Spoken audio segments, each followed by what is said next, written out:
If you are lucky, a dog will come into your life, steal your heart, and change everything.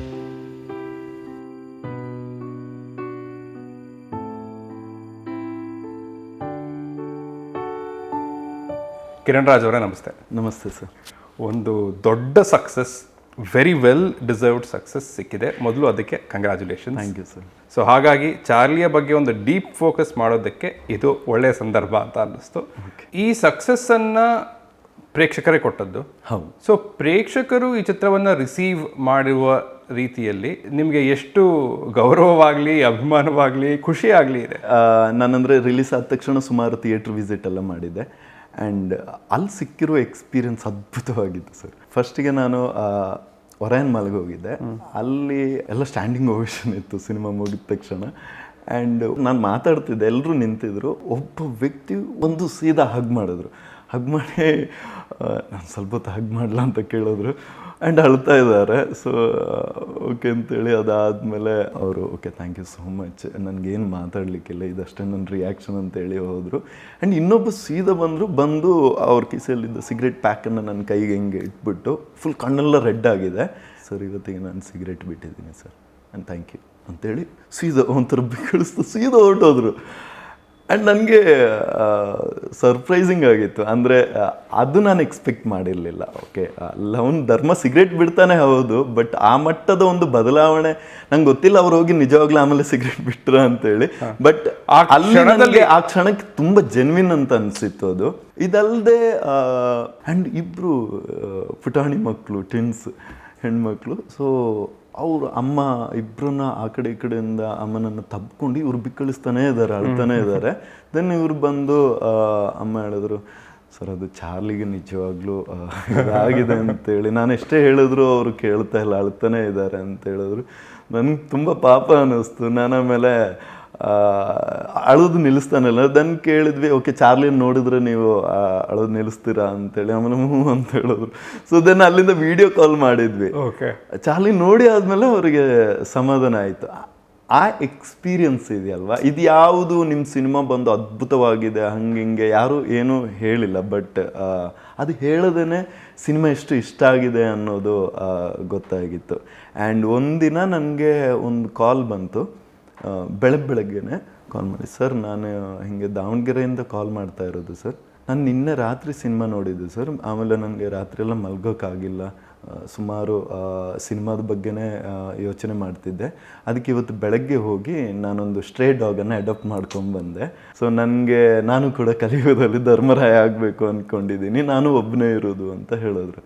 ಸುಮಾರು ಬೇರೆ ಬೇರೆ ರೀತಿಯಲ್ಲಿ ನನಗೆ post cards ಇದೆಯಲ್ವ, ಇಲ್ಲಿ ನನ್ನ ಕ್ಯಾಬಿನಲ್ಲಿದೆ, ಒಂದಿಷ್ಟು ಬಂದಿದೆ. ಸೊ ಆ ಥರದ್ದು ಎಷ್ಟೋ ಬಂದಿದೆ. ಪೇಂಟಿಂಗ್ಸನ್ನು ಕಳಿಸಿದ್ದಾರೆ. ಒಂದು ಸ್ಪೆಷಲ್ ಆಗಿರುವಂಥದ್ದು ನಮ್ಮ ಚಾರ್ಲಿ ಮನೆಯ ಸೆಟ್, ಇದ್ರದ್ದು ಮಾಡೆಲ್. ಸೊ ಇದು ಉಡುಪಿಯದು, ನಮ್ಮ ಶ್ರವಣ್ ಅಂತೇಳಿ.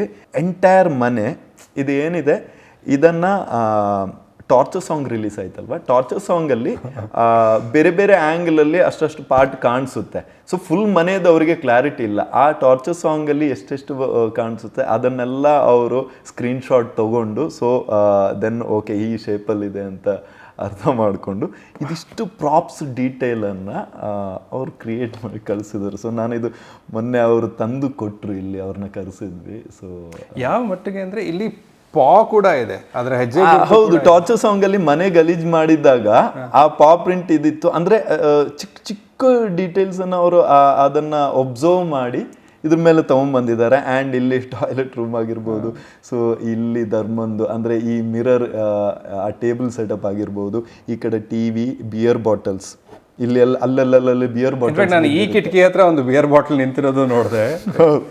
ಸೊ ಈ ಕ್ಲಾಕ್ ಎಕ್ಸಾಕ್ಟ್ ಹಿಂಗೆ ಇದೆ. And Chaplin. ಹೌದು. Now let's get into Charlie. Yes. First writing ಬಗ್ಗೆ ಮಾತಾಡೋಣ, ಬಿಕಾಸ್ ರೈಟಿಂಗ್ ಬಗ್ಗೆನೇ ಸುಮಾರು ಪ್ರಶ್ನೆಗಳಿವೆ. ಚಾರ್ಲಿ ನಿಮ್ಮ ಮೊದಲ ಚಿತ್ರದ ಐಡಿಯಾನೇ ಆಗಿತ್ತಾ ಯಾವಾಗಲೂ? ಎಸ್. ಸೊ ಚಾರ್ಲಿ ನನ್ನ ಮೊದಲ ಸಿನಿಮಾನೇ ಇದು. ಅಂದರೆ ಇದು ನನ್ನ ಮೊದಲ ಸಿನಿಮಾ ಆಗಬೇಕಿತ್ತು ಅಂತಲೇ ನಾನು ಪ್ಲ್ಯಾನ್ ಮಾಡಿದ್ದೆ. ಏನಕ್ಕೆ ಅಂತ ಹೇಳಿದ್ರೆ 2016ರಲ್ಲಿ ಕಿರಿಕ್ ಪಾರ್ಟಿ. ಸೊ ಅದರ ಚಿತ್ರೀಕರಣ ಮುಗಿತಾ ಇದ್ದಾಗ ಅವಾಗ ಅದು ನನ್ನ 3ನೇ ಸಿನಿಮಾ ಡೈರೆಕ್ಷನ್ ಟೀಮಲ್ಲಿ ವರ್ಕ್ ಮಾಡಿ ಅವಾಗ ನನಗೆ ಅನ್ನಿಸ್ತು ಓಕೆ ಇನ್ನು ಮುಂದೆ ಮೇ ಬಿ ನಾನು ಡೈರೆಕ್ಟ್ ಮಾಡಬಲ್ಲೆ, ನನಗೆ ಅಷ್ಟು ಎಕ್ಸ್ಪೀರಿಯನ್ಸ್ ಸಿಕ್ಕಿದೆ ಅಂತೇಳಿ ಒಂದು ಧೈರ್ಯ ಬಂದಿತ್ತು ನನಗೆ.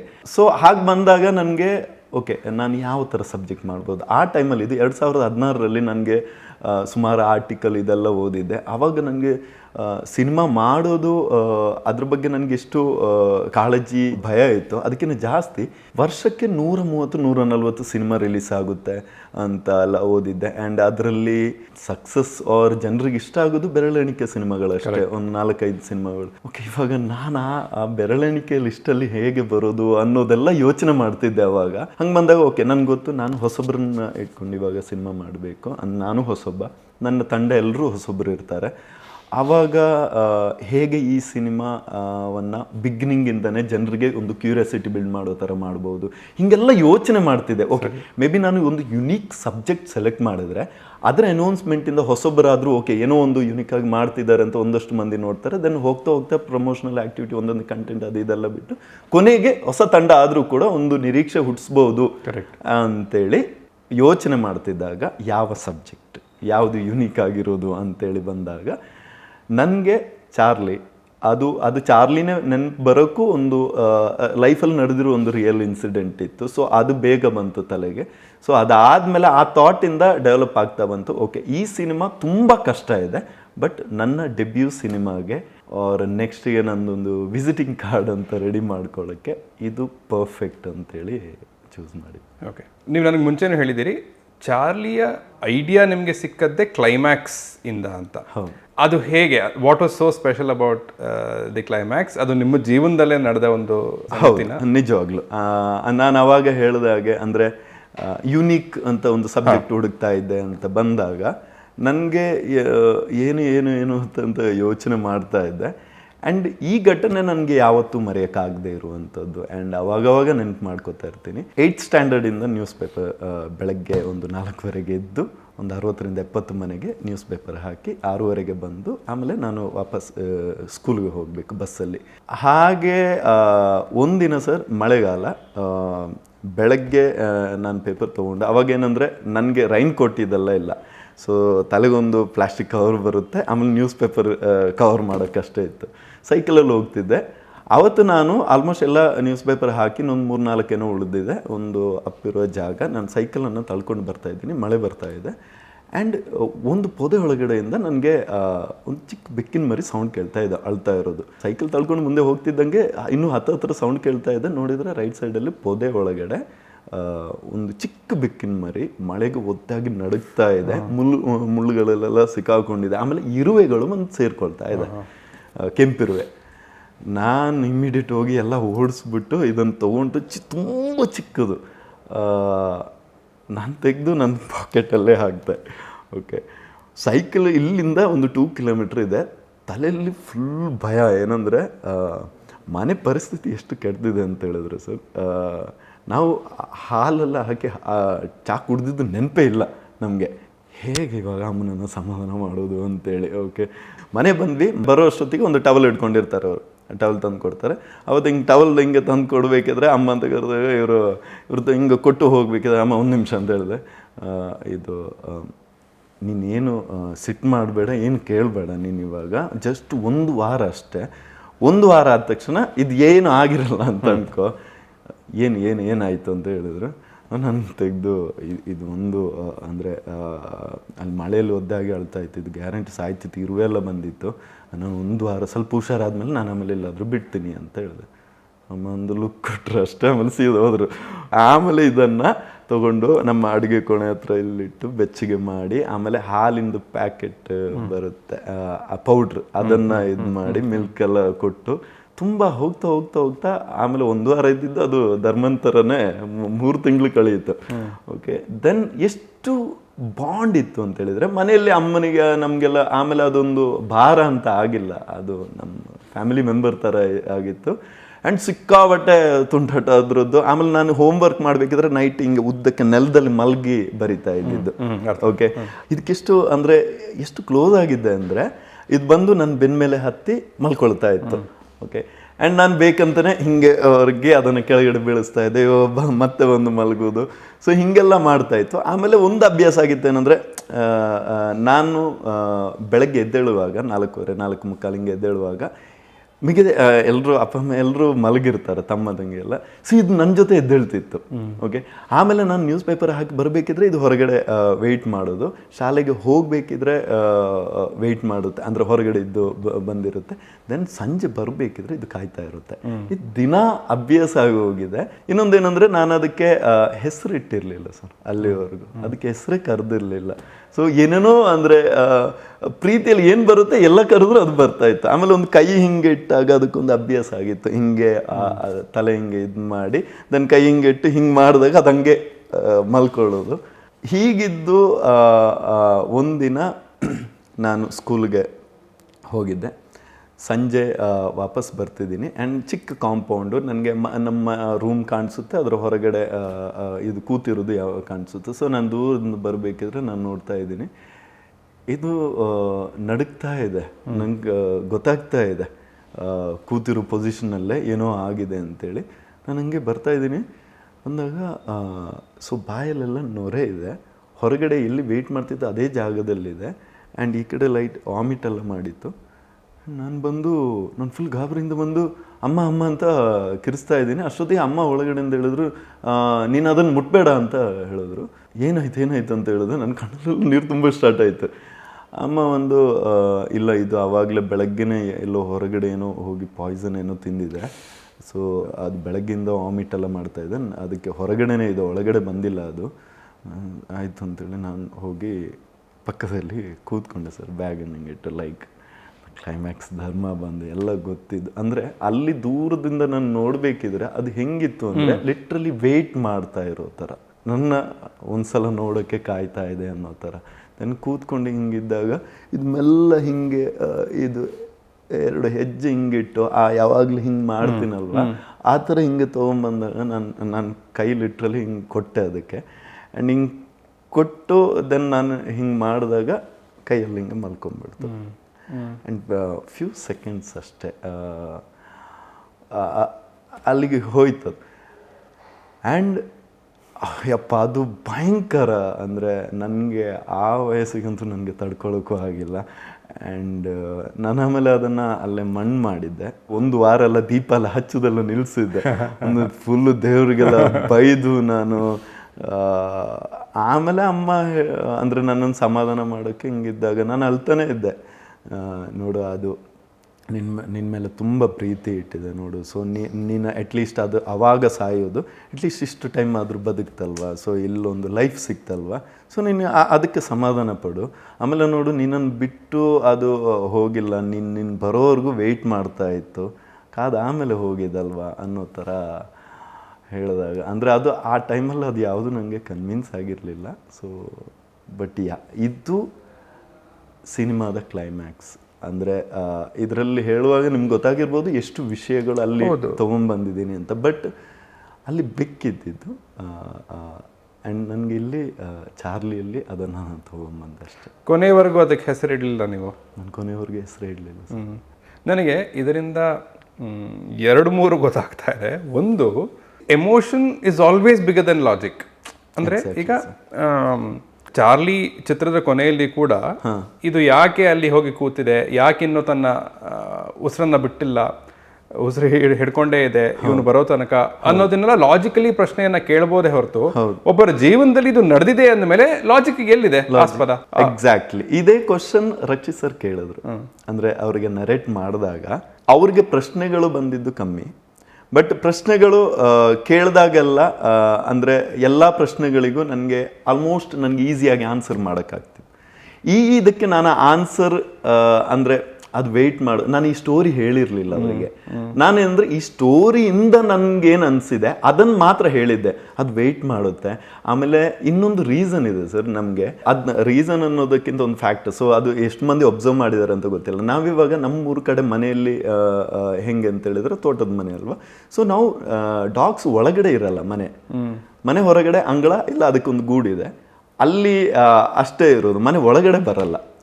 ಆ್ಯಂಡ್ ನಮ್ಮ ಮನೆಯಲ್ಲಿ ನಾನು ಅಷ್ಟು ವರ್ಷದಲ್ಲಿ ಎಷ್ಟೋ ಡಾಗ್ಸ್ ಇತ್ತು, ಹಸು, ಕರು, ಕೋಳಿ ಎಲ್ಲ ಇತ್ತು, ಬೆಕ್ಕು ಎಲ್ಲ ಇತ್ತು.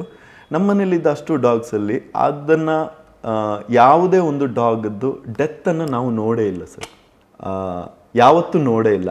ಆ್ಯಂಡ್ ಅದರ ಬರ್ತು ಕೂಡ ಇದೆಯಲ್ವಾ, ಅದು ಕೊಡೋ ಯಾವ ಮರಿ ಹಾಕುತ್ತೆ, ನಮ್ಗೆ ಎಷ್ಟು ದಿನ ಬೇಕು ಸರ್ ನಮ್ಮ ಮನೆಯಲ್ಲೇ ಎಲ್ಲಿ ಮರಿ ಹಾಕಿರೋದು ಅಂತ ಹುಡ್ಕೋಕೆ.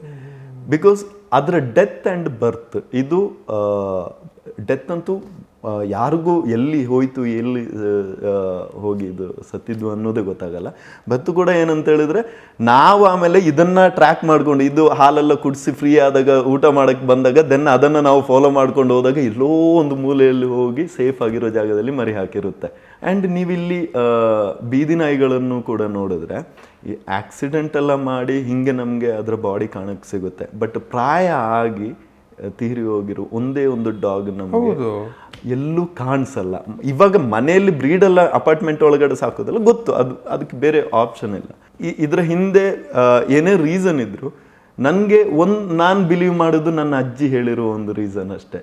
ಅಂದರೆ ನಾಯಿಗಳು ಎಷ್ಟು ನಿಯತ್ತು ಆ್ಯಂಡ್ ಪ್ರೀತಿ ಇರುತ್ತೆ ಅಂತ ಹೇಳಿದ್ರೆ, ಅವುಗಳು ಯಾವಾಗಲೂ ಅಂದ್ಕೊಳ್ಳೋದು ಇಷ್ಟು ವರ್ಷ ನನಗೆ ಊಟ ಕೊಟ್ಟು ಎಲ್ಲ ಸಾಕಿ ಇದು ಮಾಡಿದ್ದಾನೆ, ನನ್ನ ಸಾವಲ್ಲಿ ಅವ್ರಿಗೆ ನಾನು ಭಾರ ಆಗಬಾರ್ದು ಅಂತೇಳಿ ಅದೆಲ್ಲೋ ದೂರ ಹೋಗಿ ಸಾಯೋದು ಅಂತೇಳಿ ಹೇಳಿದ ಆ ಅಜ್ಜಿ ಕತೆ ಇದೆ ಅಲ್ವಾ, ಅದ್ರ ಆಚೆ ನಾನು ಬೇರೆ ಯಾವುದೇ ಲಾಜಿಕನ್ನು ಹುಡುಕೋಕೆ ಹೋಗಿಲ್ಲ. ನನಗೆ ಆ ಎಮೋಷನ್ಸ್ಗೆ ನಾನು ಸ್ಟಿಕ್ ಆನ್ ಆದೆ. ಚಾರ್ಲಿ ಒಂದು ಆರ್ಮಿ ಕ್ಯಾಂಪಿಂದ ಅಷ್ಟು ದೂರ ಹೋಗ್ತಿದ್ರೆ ಅದಕ್ಕೆ ಅದರ ಡೆತ್ ಗೊತ್ತು ಆ್ಯಂಡ್ ಅದು ಎಷ್ಟು ದೂರ ಹೋಗೋಕ್ಕೂ ರೆಡಿ ಇತ್ತು. ಅಟ್ ದ ಸೇಮ್ ಟೈಮ್ ಇಲ್ಲಿ ಬರ್ತು ಕೂಡ ಇದೆ ಅಲ್ಲಿ ಡೆತ್ ಜೊತೆಗೆ. ಸೊ ಅದು ಕೂಡ ಅದಕ್ಕೊಂದು ರೀಸನ್ ಅಂತೇಳಿ ಅಲ್ಲಿ ಮಾಡಿದೆ. At the same time logic ಅಂತ ಬಂದಾಗ ನನ್ನ ಲೈಫಲ್ಲಿ ಯಾವ ಲಾಜಿಕ್ಕನ್ನು ನಾನು ಅಲ್ಲಿ ಹುಡ್ಕೋಕೆ ಹೋಗಿಲ್ಲ. ಸೇಮ್ ನನ್ನ ಸ್ಕ್ರಿಪ್ಟಲ್ಲೂ ಕೂಡ ಅದು ವೆಯ್ಟ್ ಮಾಡ್ತಾ ಇದೆ, ನನಗೋಸ್ಕರ ಕಾದಿತ್ತು ಆ್ಯಂಡ್ ಧರ್ಮನಿಗೋಸ್ಕರ ಡೆಫಿನೆಟ್ಲಿ ಕಾಯುತ್ತೆ ಅನ್ನೋದಷ್ಟೇ. ಆವಾಗ ಈ ಸ್ಟೋರಿ ಜೊತೆಗೆ ರಕ್ಷಿತ್ ಸರ್ಗೆ ಹೇಳಿದಾಗ ಫುಲ್ ಕನ್ವಿನ್ಸ್ ಆದರು. ಆ್ಯಂಡ್ ಮೊನ್ನೆ ರೀಸೆಂಟಾಗಿ ಅಂದರೆ ಇವತ್ತು ಕಿರಣ್ ನನಗೆ ಆ ಕ್ಲೈಮ್ಯಾಕ್ಸಲ್ಲಿ ನಾನು ನಡ್ಕೊಂಬರ್ಬೇಕಿದ್ರೆ ಆ ಚಾರ್ಲಿಯಲ್ಲಿ ಕೂತಿರುವಾಗ ನನಗೆ ನಿಜವಾಗ್ಲೂ ಅಂದರೆ ನೀವು ಹೇಳಿದ ಆ ಫೀಲ್ ನನಗೆ ಈಗ ಭಯಂಕರವಾಗಿ ಫೀಲ್ ಆಯಿತು ನೋಡ್ತಿರ್ಬೇಕಿದ್ರೆ ಅಂತ ಹೇಳಿದ್ರೆ. ಕ್ಲೈಮ್ಯಾಕ್ಸ್ ನಿಮ್ಮ ಜೀವನದಲ್ಲೇ ನಡೆದ ಒಂದು ಘಟನೆ, ಅದು ಕ್ಲೈಮ್ಯಾಕ್ಸ್ ಆಯಿತು. ಬಟ್ ರೈಟಿಂಗ್ ಅಂತ ಮತ್ತೆ ನಾವು ವಾಪಸ್ ಬಂದಾಗ ನನಗೆ ಇದನ್ನು ಹೇಳಿ, ಅದರಿಂದ ಆ ಒಂದು ಸನ್ನಿವೇಶದಿಂದ ಇಡೀ ಚಿತ್ರವನ್ನು ಕಟ್ಟೋದು ಹೇಗೆ? ನಮಗೆ ಬೇರೆ ಆ್ಯಕ್ಟರ್ ಇದ್ದಿದ್ದು, ಓಕೆ, ಆ್ಯಂಡ್ ಪರಮ ಸ್ಟುಡಿಯೋ ಪ್ರೊಡಕ್ಷನ್ ಇದ್ದಿದ್ದು, ನನಗೆ 1.5 ಕೋಟಿ ಬಜೆಟ್ ಇದ್ದಿದ್ದು, ಸೊ ಇಡೀ ಸಿನಿಮಾಗೆ. ಸೊ ಹೀಗಿದ್ದಾಗ ನನ್ನ ಫಸ್ಟ್ ವರ್ಷನ್ ಸ್ಕ್ರಿಪ್ಟು ಮತ್ತು ಇವಾಗ ರಿಲೀಸ್ ಆಗಿರೋ ಸ್ಕ್ರಿಪ್ಟು ಎರಡಕ್ಕೂ ತುಂಬ ಡಿಫ್ರೆನ್ಸ್ ಇದೆ. ಓಕೆ, ಸೊ ಫಸ್ಟಿಗೆ ನಾನು ಇದು ಮಾಡಿದ್ದೇನೆಂದರೆ ಆ ವರ್ಷನ್ನಲ್ಲಿ ಚಿಕ್ಕ ಹುಡುಗ ನಾನು ಅಗೈನ್ ಸ್ಕೂಲ್ಗೆ ಹೋಗ್ತಾ ಇರೋದು. ಬಟ್ ನಾನೇನು ಮಾಡಿದೆ, ಒಂದು ಡ್ರಾಮಾ ಬಿಲ್ಡ್ ಮಾಡೋಕ್ಕೆ ಓಕೆ ಅವನಿಗೆ ಯಾರು ಇರೋದು ಬೇಡ ಅಂತೇಳಿ, ಸೊ ಅಪ್ಪ ಅಮ್ಮೆಲ್ಲ ಕಳ್ಕೊಂಡಿರ್ತಾನೆ. ದೆನ್ ಏನೋ ಚಿಕ್ಕಮ್ಮನ ಮನೆಯಲ್ಲಿರೋದು, ಇವನು ಸ್ಕೂಲ್ಗೆ ದಿನ ವಾಕ್ ಮಾಡಿ ರೈಲ್ವೆ ಸ್ಟೇಷನ್ವರೆಗೂ ಹೋಗ್ಬೇಕು, ಅಲ್ಲಿಂದ ಬಸ್ ಇತ್ತು. ಸೊ ಈ ವಾಕ್ ಮಾಡಿ ಮನೆಗೆ ಬರುವ ಆ ಜಾಗದಲ್ಲಿ ಇವನಿಗೆ ಒಂದಿನ ನಡ್ಕೊಂಬರ್ಬೇಕಿದ್ರೆ ಒಂದು ನಾಯಿ ಮರಿ ಅಳೋ ಸೌಂಡ್ ಕೇಳುತ್ತೆ, ಈ ಥರ ಪೊದೆ ಇದೆಲ್ಲ ಇದ್ರೊಳಗಡೆ. ಸೊ ಅವಾಗ ನಾಯಿ ಯಾಕೆ ಮಾಡಿದ್ರಿ? ಆಕ್ಟಿವಿಟೀಸ್ ಅಂತ ಬಂದಾಗ, ಎಮೋಷನ್ಸ್ ಅಂತ ಬಂದಾಗ, ಆ ಕ್ಯಾಟ್ ಜೊತೆಗಿರುವ ಎಮೋಷನ್ಸ್ ನನಗೂ ಅದಕ್ಕೂ ಕರೆಕ್ಟಾಗಿ ಗೊತ್ತು, ನನಗೆ ಅರ್ಥ ಆಗ್ತಾ ಇತ್ತು. ಬಟ್ ನನಗೆ ಇಡೀ ಸಿನಿಮಾ ಅಂತ ತೊಗೊಂಡ್ಬಂದಾಗ ಒಂದು ಕ್ಯಾಟನ್ನು ಇಟ್ಕೊಂಡು ಮಾಡೋದು ಕಷ್ಟ ಆಯಿತು. ಕರೆಕ್ಟ್. ಸೊ ಇಲ್ಲಿ ಈ ಹುಡುಗನ ಲೈಫು, ಇವನ್ ಜರ್ನಿ, ಇವನು ಮನೆಗೆ ತಗೊಂಬಂದು ಇವ್ರಿಗೆ ಚಿಕ್ಕಮ್ಮ ಏನು ಅಂದ್ರೆ ಸ್ವಲ್ಪ ಟಿಪಿಕಲ್ ಇದ್ರಲ್ಲೇ ಇತ್ತು. ಅವರಿಗೆ ಇವನೇ ಒಂದು ಬರ್ಡನ್ನು, ಹೌದು ಇವನೇ ಒಂದು ಬರ್ಡನ್ನು, ಇವನಲ್ಲೆಲ್ಲೋ ಶೆಡ್ ಅಲ್ಲಿ ಅಡಗಿಸಿಡುವುದು.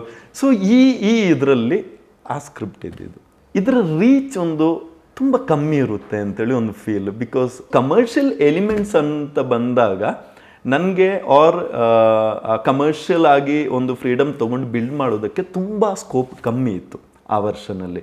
ಹಾಗೆ ಥಿಂಕ್ ಮಾಡಿದಾಗ ಇದೇ ಹುಡುಗ ಒಂದು 35 ವರ್ಷದ ವ್ಯಕ್ತಿ ಆಗಿದ್ರೆ ಹೇಗಿರುತ್ತೆ. ಆ್ಯಂಡ್ ಅಲ್ಲೇ ಸಾರಿ ಫಾರ್ ದಿ ಇಂಟರಪ್ಷನ್, ಆ ಐಡಿಯಾ ಕೊನೆ ಕ್ಲೈಮ್ಯಾಕ್ಸ್ ನಿಮ್ಮ ನಿಜ ಜೀವನದ ಕ್ಲೈಮ್ಯಾಕ್ಸ್ ತರ ಇತ್ತು. ಅಂದ್ರೆ ಅವನು ಅದೇ ವಯಸ್ಸು ಅದೇ ಇತ್ತು ಸರ್. ಬಿಕಾಸ್ ಏನಂತ ಹೇಳಿದ್ರೆ ಅಲ್ಲ, ಆ ಹುಡುಗ ಇನ್ನೂ ಹುಡುಗನಾಗೆ ಇರ್ತಾನೆ. ಅಲ್ಲ ಅಂದ್ರೆ ಅವನಿವಾಗ ನಾನೊಂದು 9th ಸ್ಟ್ಯಾಂಡರ್ಡ್ ಅಂತ ಇದು ಮಾಡಿದ್ದೆ, ಅಂದ್ರೆ 14 ಇಯರ್ಸ್ ಆ ಇದರಲ್ಲಿ ಸಿಗೋದು. ಅಂಡ್ ಒಂದು ಡಾಗ್ ಇವಾಗ ನಮ್ಗೆ 14 to 16 ಇಯರ್ಸ್ ಬರುತ್ತೆ. ಸೊ ಅಷ್ಟು ವರ್ಷ ಅವನಿಗೆ ಕ್ಲೈಮ್ಯಾಕ್ಸ್ ಆಗ್ಬೇಕಿದ್ರೆ ಅವನಿಗೆ ಒಂದು 28 ವರ್ಷ ಆ ಥರ ಪ್ರಾಯ ಇರುತ್ತೆ ಅವಾಗ ಆ ಕ್ಯಾರೆಕ್ಟರ್. ಹಂಗೆ ನಾನು ಇದು ಮಾಡಿದ್ದೆ. ಬಟ್ ಆ ಜರ್ನಿ ಎಲ್ಲ ಇದೆಯಲ್ವಾ, ಅದು ಆ ಹುಡುಗನ ಸ್ಟೇಜ್ ವೈಸ್ ಹೋಗುತ್ತೆ. ಸೊ ನನಗೆ ಹಿಂಗೆ ಬಂದರೆ ಹೇಗಿರುತ್ತೆ, ಸೊ ಒಂದು 35 ಏಜ್ದು ಒಂದು ಕ್ಯಾರೆಕ್ಟರ್. ಸೊ ಅಲ್ಲೇ ನಿಮಗೆ ಡಿಫ್ರೆನ್ಸ್ ಒಂದು ಕ್ಲಾಸ್ ಆ್ಯಂಡ್ ಮಾಸ್ ಅನ್ನೋದು ನನ್ನ ಪ್ರಕಾರ. ಆ ಡಿಫ್ರೆನ್ಸ್ ನನಗೆ ಬಿಲ್ಡ್ ಮಾಡೋಕ್ಕೆ ಒಂದು ಆಪ್ಷನ್ ಸಿಕ್ತು, ಕಮರ್ಷಿಯಲ್ ಎಲಿಮೆಂಟ್ಸನ್ನು. ಅವನಿಗೆ ಒಂದು ಬ್ಯಾಕ್ಗ್ರೌಂಡು ಆ್ಯಂಡ್ ಕಂಪ್ಲೀಟ್ ಆಪೋಸಿಟ್ ಆಗಿ ಇದು ಮಾಡೋಣ. ಇವನಿಗೆ ಡಾಗ್ ಇಷ್ಟನೇ ಇಲ್ಲ. ಓಕೆ, ಇವನಿಗೆ ಆ ಥರದೊಂದು ಫ್ಲ್ಯಾಶ್ ಬ್ಯಾಕ್ ಇರುತ್ತೆ ತುಂಬ ಲೈಫಲ್ಲಿ ಎಲ್ಲರಿಂದನೂ ದೂರ ಇರೋದಕ್ಕೆ. ಆ್ಯಂಡ್ ಇವನಿಗೆ ಡಾಗು ಇಷ್ಟ ಇರೋದಿಲ್ಲ. ಡಾಗ್ ಯಾವುದೋ ಒಂದು ಕಾರಣದಲ್ಲಿ ಇವನಿಗೆ ಇಷ್ಟ ಆಗದೇ ಇರೋದಕ್ಕೂ ಒಂದು ಸನ್ನಿವೇಶ ಇರುತ್ತೆ. ಸೊ ಇದೆಲ್ಲ ಇದ್ದಾಗ ಹಿಂಗಿರುವವನೊಬ್ಬನ ಲೈಫಿಗೆ ಬಂದು ಒಂದು ಡಾಗ್ ಬಂದು ಅವನ ಲೈಫ್ದು ಪರ್ಸ್ಪೆಕ್ಟಿವ್ನ ಚೇಂಜ್ ಮಾಡಿದ್ರೆ ನನಗೆ ಅಷ್ಟೊತ್ತಿಗಾಗಲೇ ಡ್ರಾಮಾ ಬಿಲ್ಡ್ ಮಾಡೋದಕ್ಕೆ ಒಂದು ಒಳ್ಳೆ ಸ್ಕೋಪ್ ಕ್ರಿಯೇಟ್ ಆಯಿತು. ಆ್ಯಂಡ್ ಇದು ಬೆಸ್ಟ್ ಅಂತ ಅನ್ನಿಸ್ತು. ಕೆಲವು ಪಾತ್ರಗಳ ಸೃಷ್ಟಿ ಹೇಗಾಯಿತು ಅಂದರೆ ಅದರ ನೆಸೆಸಿಟಿ ಹೇಗಾಯಿತು ಅನ್ನೋದನ್ನ ಹೇಳಿ. ಈಗ ಈ ಕೃಪಾಕರ್ ಪಾತ್ರ ತಗೊಳ್ಳಿ, ಒಬ್ಬ ಕಾಲಿಗೋ ಕಾಂಪಿಟೇಟರು ಆ ಥರ, ಪ್ಲಸ್ ಈ ಟ್ರೈನಿ ಪಾತ್ರ, ಈ ಎರಡು ಪಾತ್ರಗಳ ನೆಸೆಸಿಟಿಯನ್ನು ನೀವು ಹೇಗೆ ಕಂಡುಕೊಂಡ್ರಿ? ಇಲ್ಲಿ ಎಲ್ಲರೂ ದ್ವೇಷ ಮಾಡೋರೇ, ಧರ್ಮನ್ ಜೊತೆ ಬೆರೆಯದವರೇ ಇರ್ತಾರೆ. ಓಕೆ, ಸೊ ಹೀಗೆ ಬಂದಾಗ ಇಲ್ಲಿ ಕಾಲನಿಯವರಿಗೆ ಬೇರೆಯವರಿಗೆಲ್ಲದಕ್ಕೂ ಒಂದು ಸೂಕ್ತ ಕಾರಣಗಳಿಲ್ಲ. ಅಂದ್ರೆ ಅವನೇನಂದ್ರೆ ಅವನು ಮಾತಾಡಲ್ಲ, ಯಾರ ಜೊತೆನೂ ಬೆರೆಯಲ್ಲ, ಈ ಥರದ ಸಣ್ಣ ಪುಟ್ಟ ಕಾರಣಗಳಷ್ಟೇ ಇರೋದು. ನನಗೆ ಒಬ್ಬ ವ್ಯಕ್ತಿಗೆ ಒಂದು ಸ್ಟ್ರಾಂಗ್ ರೀಸನ್ ಇರಬೇಕಿತ್ತು ಧರ್ಮನ್ ಜೊತೆ ಜಗಳಾಡೋದಕ್ಕೆ. ಓಕೆ, ಅವ್ರ ಧರ್ಮನ್ ಜೊತೆಗಿರುವ ಒಂದು ಮನಸ್ತಾಪಕ್ಕೆ. ಆ್ಯಂಡ್ ಆ ಮನಸ್ತಾಪ ನನಗೆ ಧರ್ಮನಲ್ಲಿ ಮುಂದೆ ಒಂದು ಬದಲಾವಣೆ ತರೋದಕ್ಕೂ ಒಂದು ಕಾರಣ ಆಗಿರುತ್ತೆ. ನನಗೆ ಇದೇ ತುಂಬಾ ಕುತೂಹಲ ಇರೋದು, ಇದರಲ್ಲಿ ಯಾವ ಡಿಸಿಷನ್ ಫಸ್ಟ್ ಆಗತ್ತೆ ಅಂತ. ಕೃಪಾಕರ್ ಪಾತ್ರ ಫಸ್ಟ್ ಬಂದ್ಬಿಡತ್ತೋ ಅಥವಾ ಇಲ್ಲ ಇವನಲ್ಲಿ ಒಂದು ಬದಲಾವಣೆ ತೋರಿಸ್ಬೇಕು ಅಂತ ಅದನ್ನ ಹಿಂದೆ ಹಿಂದೆ ಹಿಂದೆ ಮಾಡ್ಕೊಂಡ್ ಬಂದಾಗ ಕೃಪಾಕರ್ ಪಾತ್ರ ಬರುತ್ತೋ? ಫಸ್ಟಿಗೆ ಈ ಬದಲಾವಣೆಗಳು ಆಗುತ್ತೆ ಅನ್ನೋದಷ್ಟೇ ನನಗಿದ್ದ ಕ್ಲಾರಿಟಿ ಬರೆಯುವಾಗ. ಓಕೆ, ಈ ಬದಲಾವಣೆಗಳನ್ನು ಯಾವ ಪಾತ್ರಗಳು ಯಾವ ಸನ್ನಿವೇಶಗಳ ಮೂಲಕ ತಗೊಂಡ್ಬರೋದು ಅಂತೇಳಿ ನಾನು ಸ್ಕ್ರೀನ್ ಪ್ಲೇ ಟೈಮಲ್ಲೇ ವರ್ಕ್ ಮಾಡಿರುವಂಥದ್ದು. ಓಕೆ, ಆ್ಯಂಡ್ ಇನ್ನೊಂದೇನೆಂದರೆ ಇವನಿದ್ದ ಕಾಲನಿ, ಅದು ಆ ಫ್ಯಾಕ್ಟ್ರಿ ಎಂಪ್ಲಾಯೀಸ್ ಆಲ್ಮೋಸ್ಟ್ ಎಲ್ಲರೂ ಅಲ್ಲೇ ಇರುವಂಥದ್ದು. ಸೊ ನನಗೆ ಫ್ಯಾಕ್ಟ್ರಿಯಲ್ಲೂ ಮತ್ತು ಕಾಲೋನಿಯಲ್ಲೂ ಕೂಡ ಆ ಕಾನ್ಫ್ಲಿಕ್ಟನ್ನು ತೊಗೊಂಬರೋದಕ್ಕೂ ಹೆಲ್ಪ್ ಆಯಿತು. ಸೂಪರ್. ಸೊ ನಿಮ್ಮ ಉತ್ತರದಿಂದ ನಾನು ಏನು ತಗೊಳ್ತೀನಿ ಅಂದರೆ ಆ ಟ್ರೈನಿ ಕೂಡ ಬದಲಾವಣೆಯನ್ನು ತೋರ್ಸೋಕ್ಕೆ ಒಂದು ಡಿವೈಸ್. ಎಕ್ಸಾಕ್ಟ್ಲಿ, ಅದಷ್ಟೇ ಆ ಕ್ಯಾರೆಕ್ಟರ್ದು ಪರ್ಪಸ್ ಇರುವಂಥದ್ದು. ಬಟ್ ಇದೊಂದು ಇಂಟ್ರೆಸ್ಟಿಂಗ್ ಚಾಯ್ಸು. ಬರೀ ಕೃಪಾಕರ್ ಸಾಕಲ್ಲ, ಇಬ್ಬರು ಯಾಕೆ ಬೇಕಿತ್ತು? ಕೃಪಾಕರ್ ಧರ್ಮನ್ ಜೊತೆಗೆ ಬೆರೆತಿರುವಂತಹ ಪಾತ್ರ ಅಲ್ಲ, ಧರ್ಮನಿಂದ ತುಂಬಾ ದೂರದಲ್ಲಿರುವಂತಹ ಒಂದು ಪಾತ್ರ. ಬಟ್ ಉತ್ತಮನದು ಇವನಿಗೊಬ್ಬ ಅಸಿಸ್ಟೆಂಟ್ ಆಗಿ ಕೆಲಸಕ್ಕೆ ಬಂದಿದ್ರು ಕೂಡ ಸ್ಟಿಲ್ ಇವನ್ ಬಗ್ಗೆ ಕ್ಯಾರೆ ಮಾಡ್ತಾ ಇಲ್ಲ. ಸೊ ನನಗೆ ಧರ್ಮನನ್ನ ಇಲ್ಲಿ ಆ ಥರನೂ ತೋರಿಸ್ಬೇಕಿತ್ತು, ಎರಡೂ ರೀತಿಯಲ್ಲೂ ತೋರಿಸ್ಬೇಕಿತ್ತು. ಅಲ್ಲಿ ಧರ್ಮ ಯಾವುದೇ ರೀತಿಯಲ್ಲೂ ಕೃಪಾಕರ್ಗೆ, ಯಾಕಂದ್ರೆ ಕೃಪಾಕರ್ನ ನೆಗೆಟಿವ್ ಅಂತ ಅನ್ಸ್ಬಿಡುತ್ತೆ. ನನಗೆ ಧರ್ಮ ಪಾತ್ರ ಕೂಡ ಅವನ ಜೊತೆಗಿರುವವ್ರನ್ನೂ ಕೂಡ ಅವ್ನು ಸರಿಯಾಗಿ ನೋಡ್ತಾ ಇಲ್ಲ ಅನ್ನೋದು, ಆ್ಯಂಡ್ ಬೆರೆಯೋಕೆ ಆಗ್ತಾ ಇಲ್ಲ ಅವನಿಗೆ. ಯಾರಾದರೂ ಫೋರ್ಸ್ಫುಲ್ಲಿ ಜೊತೆಗಿರೋಕ್ಕೆ ಬಂದರೂ ಕೂಡ ಈ ಪಾತ್ರ ದೂರ ಮಾಡ್ತಾ ಇದೆ, ಅವನ ಜೊತೆನೂ ಬೆರೀತಾ ಇಲ್ಲ. ಸೊ ದೆನ್ ಇಮ್ಯಾಜಿನ್ ಚಾರ್ಲಿ ಬಂದಾಗ ಏನಾಗುತ್ತೆ. ಸೂಪರ್. ನೀವು ಪ್ರತಿಯೊಂದನ್ನು ಎಕ್ಸ್ಪ್ಲೇನ್ ಮಾಡುವಾಗ ಅದರ ಎಮೋಷನ್ ಡೈರೆಕ್ಟ್ ಆಗಿ ನನಗೆ ಬಂದು ಹೊಡಿತಾ ಇದೆ. ರೈಟಿಂಗಲ್ಲಿ ಚಾರ್ಲಿಯ ದೊಡ್ಡ ಸಕ್ಸಸ್ಸೇ ಗೆಲುವೆ ನನ್ನ ಪ್ರಕಾರ ಅದು, ವಿಚ್ ಇಸ್ ಅದರ ಎಮೋಷನ್ನಿಂದ ನಾವು ಯಾವಾಗಲೂ ಡಿಸ್ಕನೆಕ್ಟ್ ಆಗಲೇ ಇಲ್ಲ. ಎಮೋಷನ್ ಪೇಪರಲ್ಲಿ ಬರೆಯೋದು ಒಂದು, ಅದನ್ನು ಸ್ಕ್ರೀನ್ ಮೇಲೆ ತರೋದೊಂದು ಇನ್ನೊಂದು, ಅದನ್ನು ಆಡಿಯನ್ಸ್ ತಗೊಳ್ಳೋದು ಮತ್ತೊಂದು. ಸೊ ವರ್ಕ್ ಆಗೋ ಎಮೋಷನ್ಸ್ನ ಹೇಗೆ ಬರೆಯೋದು ಅನ್ನೋದನ್ನು ಹೇಳಿ. ನಾನು ಬರೆಯುವಾಗ ನನ್ನ ಕಣ್ಣು ತುಂಬಿ ಬಂದರೆ ಆ್ಯಂಡ್ ನನ್ನ ಮನಸ್ಸು ಕೂಡ ತುಂಬಿ ಬಂದರೆ, ಆ್ಯಂಡ್ ಡೆಫಿನೆಟ್ಲಿ ನನಗೆ ಅವಾಗ ನನ್ನ ಫಸ್ಟ್ ಆಡಿಯನ್ಸ್ ನಾನೇ ಆಗಿರ್ತೀನಿ. ಇಲ್ಲಿ ಬಂದು ನನ್ನ ಟೀಮಿಗೆ ನಾನು ಹೇಳ್ತೀನಲ್ವ, ಆ್ಯಂಡ್ ಅಲ್ಲಿ ನಾನು ಹೇಳಿದ್ನಲ್ವ, ನಾನು ಅವಾಗ ಜಸ್ಟ್ ಅವ್ರ ಫೇಸ್ ಅಷ್ಟು ಕಣ್ಣುಗಳಷ್ಟು ನೋಡ್ತಾ ಇರ್ತೀನಿ. ನನಗೆ ಆ ಜೆನ್ವಿನ್ ಆಗಿ ಅವ್ರಿಗೆ ಅದು ಫೀಲ್ ಆದಾಗ ಗೊತ್ತಾಗುತ್ತೆ. ನಾನು ಅದನ್ನು ಒಂದು ಫೀಡ್ಬ್ಯಾಕ್ ಥರ ತಗೊಳ್ತಾ ಇದ್ದೆ. ಮೋಸ್ಟ್ ಆಫ್ ದ ಸೀನ್ಸ್ ನಾನು ಎಮೋಷ್ನಲ್ ಆಗಿದ್ದೆ. ಆ್ಯಂಡ್ ಇನ್ನೊಂದು, ನಾನು ಪ್ರತಿಯೊಂದು ಬರವಣಿಗೆ ಟೈಮಲ್ಲಿ ತುಂಬ ಪ್ರಶ್ನೆ ಮಾಡಿದ್ದೀನಿ. ಅಂದರೆ ನನ್ನ ಬಂದಿರುವ ಐಡಿಯಾನ ನಾನೇ ಮತ್ತೆ ಮತ್ತೆ ಪ್ರಶ್ನೆ ಮಾಡಿ, ಆ್ಯಂಡ್ ಅವಾಗ ದೊಡ್ಡ ಸಮಸ್ಯೆಗಳು ಕ್ರಿಯೇಟ್ ಆಗ್ತಿತ್ತು ಪ್ರಶ್ನೆ ಹುಟ್ಟಿದಾಗ. ದೆನ್ ಅದನ್ನು ಸಾಲ್ವ್ ಮಾಡೋದಕ್ಕೆ ಮತ್ತೆ ಮತ್ತೆ ಅಟೆಂಪ್ಟ್ ಮಾಡ್ತಿದ್ವಿ. ಸೊ ಅಟೆಂಪ್ಟ್ ಮಾಡಿ, ಅಂದರೆ ಪ್ರತಿಯೊಂದು ಜಾಗದಲ್ಲಿರುವ ಎಲ್ಲ ಕ್ವಶನ್ಸ್ಗೂ ಕೂಡ ಆನ್ಸರ್ ಫಿಕ್ಸ್ ಮಾಡಿ ಮಾಡಿ ಮಾಡಿ ಮಾಡಿ ಕೊನೆಗೆ ಅದು ಯಾವುದೋ ಇಲ್ಲಿ ಒಂದು ಆನ್ಸರ್ ಫಿಕ್ಸ್ ಮಾಡಿದಾಗ ಇಲ್ಲಿ ಅದೊಂದು ಸಮಸ್ಯೆ ಕ್ರಿಯೇಟ್ ಆಗಿರುತ್ತೆ. ದೆನ್ ಹೀಗೆ ಮಾಡಿ ಎಲ್ಲ ಕಡೆಯಿಂದ ಆನ್ಸರ್ ಫಿಕ್ಸ್ ಮಾಡಿ ಒಂದು ಫೈನಲ್ ಒಂದು ಅದಕ್ಕೊಂದು ಶೇಪ್ ಸಿಗುತ್ತಲ್ವ, ಆವಾಗ ಓಕೆ ಇದು ಇವಾಗ ಪರ್ಫೆಕ್ಟ್ ಆಗಿದೆ. ನಾನು ಅದನ್ನು ಕಂಪ್ಲೀಟ್ಲಿ ಒಪ್ತೀನಿ. ಯಾಕಂದರೆ while Charlie is an emotional journey, logically ಕೂಡ ತುಂಬ ಕರೆಕ್ಟ್ ಇದೆ ಅದು. ನೀವು ದಯವಿಟ್ಟು ಇದನ್ನು ಹೇಳಿ, ಆಫ್ ಕ್ಯಾಮ್ರಾ ನನಗೆ ಇದನ್ನು ಹೇಳ್ತಾರೆ, ನಂಗೆ ತುಂಬ ಖುಷಿ ಆಯಿತು. ಯಾಕೆ 2 ಗೇಟ್ ಇದೆ, ಅದರಲ್ಲಿ ಎಷ್ಟು ಜನ ಅಬ್ಸರ್ವ್ ಮಾಡಿದಾರ ಗೊತ್ತಿಲ್ಲ. ಚಿಕ್ಕ ಗೇಟ್ಗೆ ಲ್ಯಾಚ್ ಇಲ್ಲ, ಅವನು ಕಲ್ಲು ಹಿಡ್ತಾನೆ.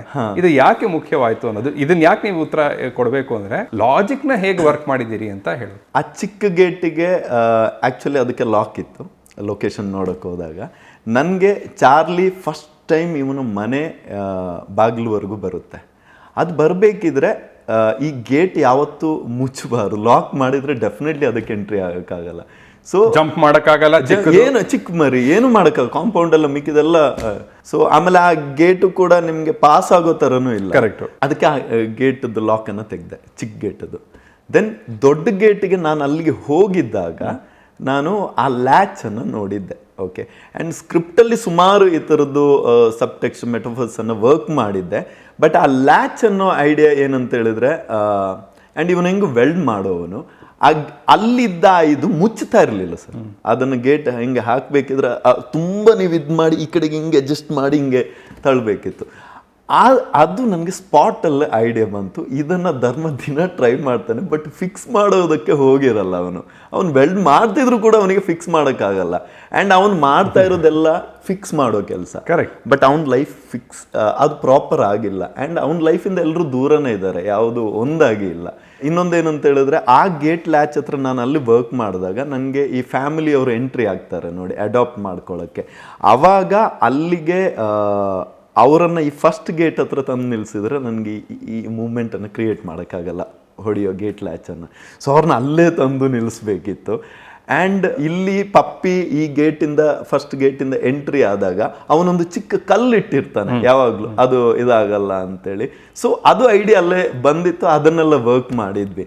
ಅಂದರೆ ಪ್ರತಿಯೊಂದು ಒಂದು ಗೇಟಿಗೆ ಲಾಕ್ ಇರಬೇಕು, ಲಾಕ್ ಇರಬಾರ್ದು, ಈ ಥರದ್ದು ಯಾವುದೇ ವಿಷಯ ಇದ್ರು, ಅದು ಲ್ಯಾಚ್ ಇಷ್ಟೇ ಮುಚ್ಚುತ್ತೆ, ಅದು ಕಂಪ್ಲೀಟ್ ಆಗಿ ಲಾಕ್ ಆಗಲ್ಲ, ಇದೆಲ್ಲ ವಿಷಯಗಳು ಕೂಡ ಸ್ಕ್ರಿಪ್ಟಿಂದನೇ, ಅಂದರೆ ಒಂದು ಐಡಿಯಾ ಸ್ಪಾಟಿಂದ ಬಂದಿದ್ರು, ಸ್ಕ್ರಿಪ್ಟಲ್ಲಿ ಅದು ಇರಲೇಬೇಕಿತ್ತು. ಬಿಕಾಸ್ ನೆಕ್ಸ್ಟ್ ಬರುವ ಯಾವುದಾದ್ರೂ ಸೀನು, ಟಾಸ್ಕ್, ಇದಕ್ಕೆ ಸೀಕ್ವೆನ್ಸ್ಗೆ ಇದು ಕನೆಕ್ಟ್ ಆಗಿರುತ್ತೆ. ನಾನೀಗ ಕೆಲವು ಎಲಿಮೆಂಟ್ಸ್ನ ಹೇಳ್ತೀನಿ, ಅದನ್ನು ರೈಟಿಂಗಲ್ಲಿ ಹೇಗೆ ತರೋದು, ಯಾಕೆ ತಂದ್ರಿ ಅನ್ನೋದನ್ನು ಹೇಳಬೇಕು. ಯಾವುದು ಅಂದರೆ, ರಾಜ್ ಶೆಟ್ರ ಕ್ಲಿನಿಕ್ ಮುಂದೆ ಧರ್ಮ ಕೂತಿರ್ತಾನೆ, ಪಕ್ಕದಲ್ಲಿ ಒಂದು ಕಪ್ಪು ದೊಡ್ಡ ನಾಯಿ ಇರುತ್ತೆ, ರೈಟ್? ಅದು ಒಂದೇ ಸೆಕೆಂಡ್, ಹೌದು, ಬಟ್ ಅಲ್ಲೊಂದು ಹ್ಯೂಮರ್ ಇದೆ. ಹೌದು. ಆ ಥರದ್ದು ಹೇಗೆ ಬರೆಯೋದು, ಅಥವಾ ನೀವು ಡೈರೆಕ್ಟಾಗಿ ಕ್ಲಿನಿಕ್ ಒಳಗಡೆ ಹೋಗ್ಬಿಡ್ಬೋದಿತ್ತು, ಬಟ್ ಇದನ್ನ ಇಡಬೇಕು ಅನ್ನೋದು ಥಾಟ್ ಹೇಗೆ ಬರುತ್ತೆ? ಈ ವೆಟ್ ಕ್ಲಿನಿಕ್ದು ಲೊಕೇಶನ್ ನಾನು ನೋಡಿದ್ದೆ, ಮಸಿನಗುಡಿಯಲ್ಲಿ ಅದು. ಓಕೆ, ಆ ಲೊಕೇಶನ್ ತುಂಬ ಚೆನ್ನಾಗಿತ್ತು. ಆ್ಯಂಡ್ ಮೈಸೂರಲ್ಲಿ ನಾವು ಒಂದು ಆಲ್ಮೋಸ್ಟ್ ಎಲ್ಲ ಗ್ರೀನರಿ ಇದಿತ್ತಲ್ವ. ಸೊ ಇದು ಸ್ವಲ್ಪ ಒಳಗಡೆ, ಅಂದರೆ ಒಂದು ಪೇಟೆ ಥರ ಅಲ್ಲ ಆ ವೆಟ್ ಕ್ಲಿನಿಕ್ ಇರೋದು. ಸೊ ನನಗಿದು ನೋಡಿದ ತಕ್ಷಣ ಅದು ವೆಟ್ ಕ್ಲಿನಿಕ್ಕೇನೆ ಅಲ್ಲ, ಅದೊಂದು ಹೋಮ್ ಸ್ಟೇ ಅನ್ನೋ. ಸೊ ಬಟ್ ಆ ಲೊಕೇಶನ್ ತುಂಬ ಇಷ್ಟ ಆಗಿತ್ತು. ಸೊ ಇಲ್ಲಿ ಮಾಡೋಣ ಅಂತೇಳಿ, ಅದರ ಎಕ್ಸ್ಟೀರಿಯರ್ ರಿಜಿಸ್ಟರ್ ಮಾಡಬೇಕು, ಆ ಲೊಕೇಶನ್ ಗೊತ್ತಾಗಬೇಕು ಅಂತ.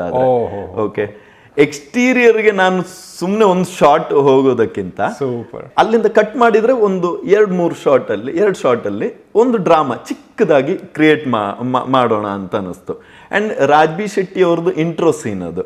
ಸೊ ನಾನು ಡೈರೆಕ್ಟ್ ಅಲ್ಲಿ ಸ್ಟಾರ್ಟ್ ಮಾಡೋದಕ್ಕಿಂತ ಅಲ್ಲೇನೋ ಅವ್ರು ಮಾಡ್ತಾ ಇದ್ದಾರೆ, ಆ್ಯಂಡ್ ಹಾಫೇಯಲ್ಲಿ ಸ್ಟಾರ್ಟ್ ಮಾಡೋಕ್ಕೂ ಆಗುತ್ತೆ. ಪಪ್ಪಿ ಎಲ್ಲ ಕರ್ಕೊಂಡ್ಬಂದು ಅದರದ್ದೆಲ್ಲ ಆಲ್ಮೋಸ್ಟ್ ಫಿನಿಶ್ ಆಗಿದೆ, ಜಸ್ಟ್ ಅವನು ಒಂದು ಸಿರಿಂಜ್ ಕೊಡೋದಕ್ಕೂ ಇಷ್ಟೆಲ್ಲ ತೋರಿಸಿ ಎಲ್ಲ ಆಗಿದೆ ಅಂತಲೂ ತೋರ್ಸೋಕ್ಕಾಗುತ್ತೆ. ಇಲ್ಲೊಂದು 2 ಸೆಕೆಂಡ್ ಜಸ್ಟ್ ಧರ್ಮಂದು ಏನೋ ಒಂದು ಡ್ರಾಮಾ ಕ್ರಿಯೇಟ್ ಮಾಡಿದ್ರೆ ಅಲ್ಲಿ ಅದಷ್ಟು ಕೆಲಸ ಮುಗಿಯುತ್ತೆ ಅಂತ ಗೊತ್ತಾಯಿತು. ನನಗೆ ಇದು ಒಳ್ಳೆ ಹ್ಯಾಕ್ ಅಂತ ಅನ್ನಿಸ್ತು, ರೈಟಿಂಗ್ ಹ್ಯಾಕ್ ಅಂತ ಅನ್ನಿಸ್ತು, ವಿಚ್ ಇಸ್ ಎಕ್ಸಲೆಂಟ್. ಎಲ್ಲೆಲ್ಲಿ ಸೂಪರ್ ಆಗಿತ್ತು, ಎಲ್ಲೆಲ್ಲಿ ಡ್ರಾಮಾನ ಕ್ರಿಯೇಟ್ ಮಾಡ್ಬೋದೋ ಆರ್ಗ್ಯಾನಿಕ್ ಆಗಿ ಅಲ್ಲಿ ಎಕ್ಸ್ಪ್ಲಾಯ್ಟ್ ಮಾಡಬೇಕು ಅಂತ ಒಂದು. ಬಟ್ ಅಲ್ಲಿ ಹ್ಯೂಮರ್ ಇದೆ ಅಂತ ನಿಮಗೆ ಬರೆಯುವಾಗಲೇ ಗೊತ್ತು.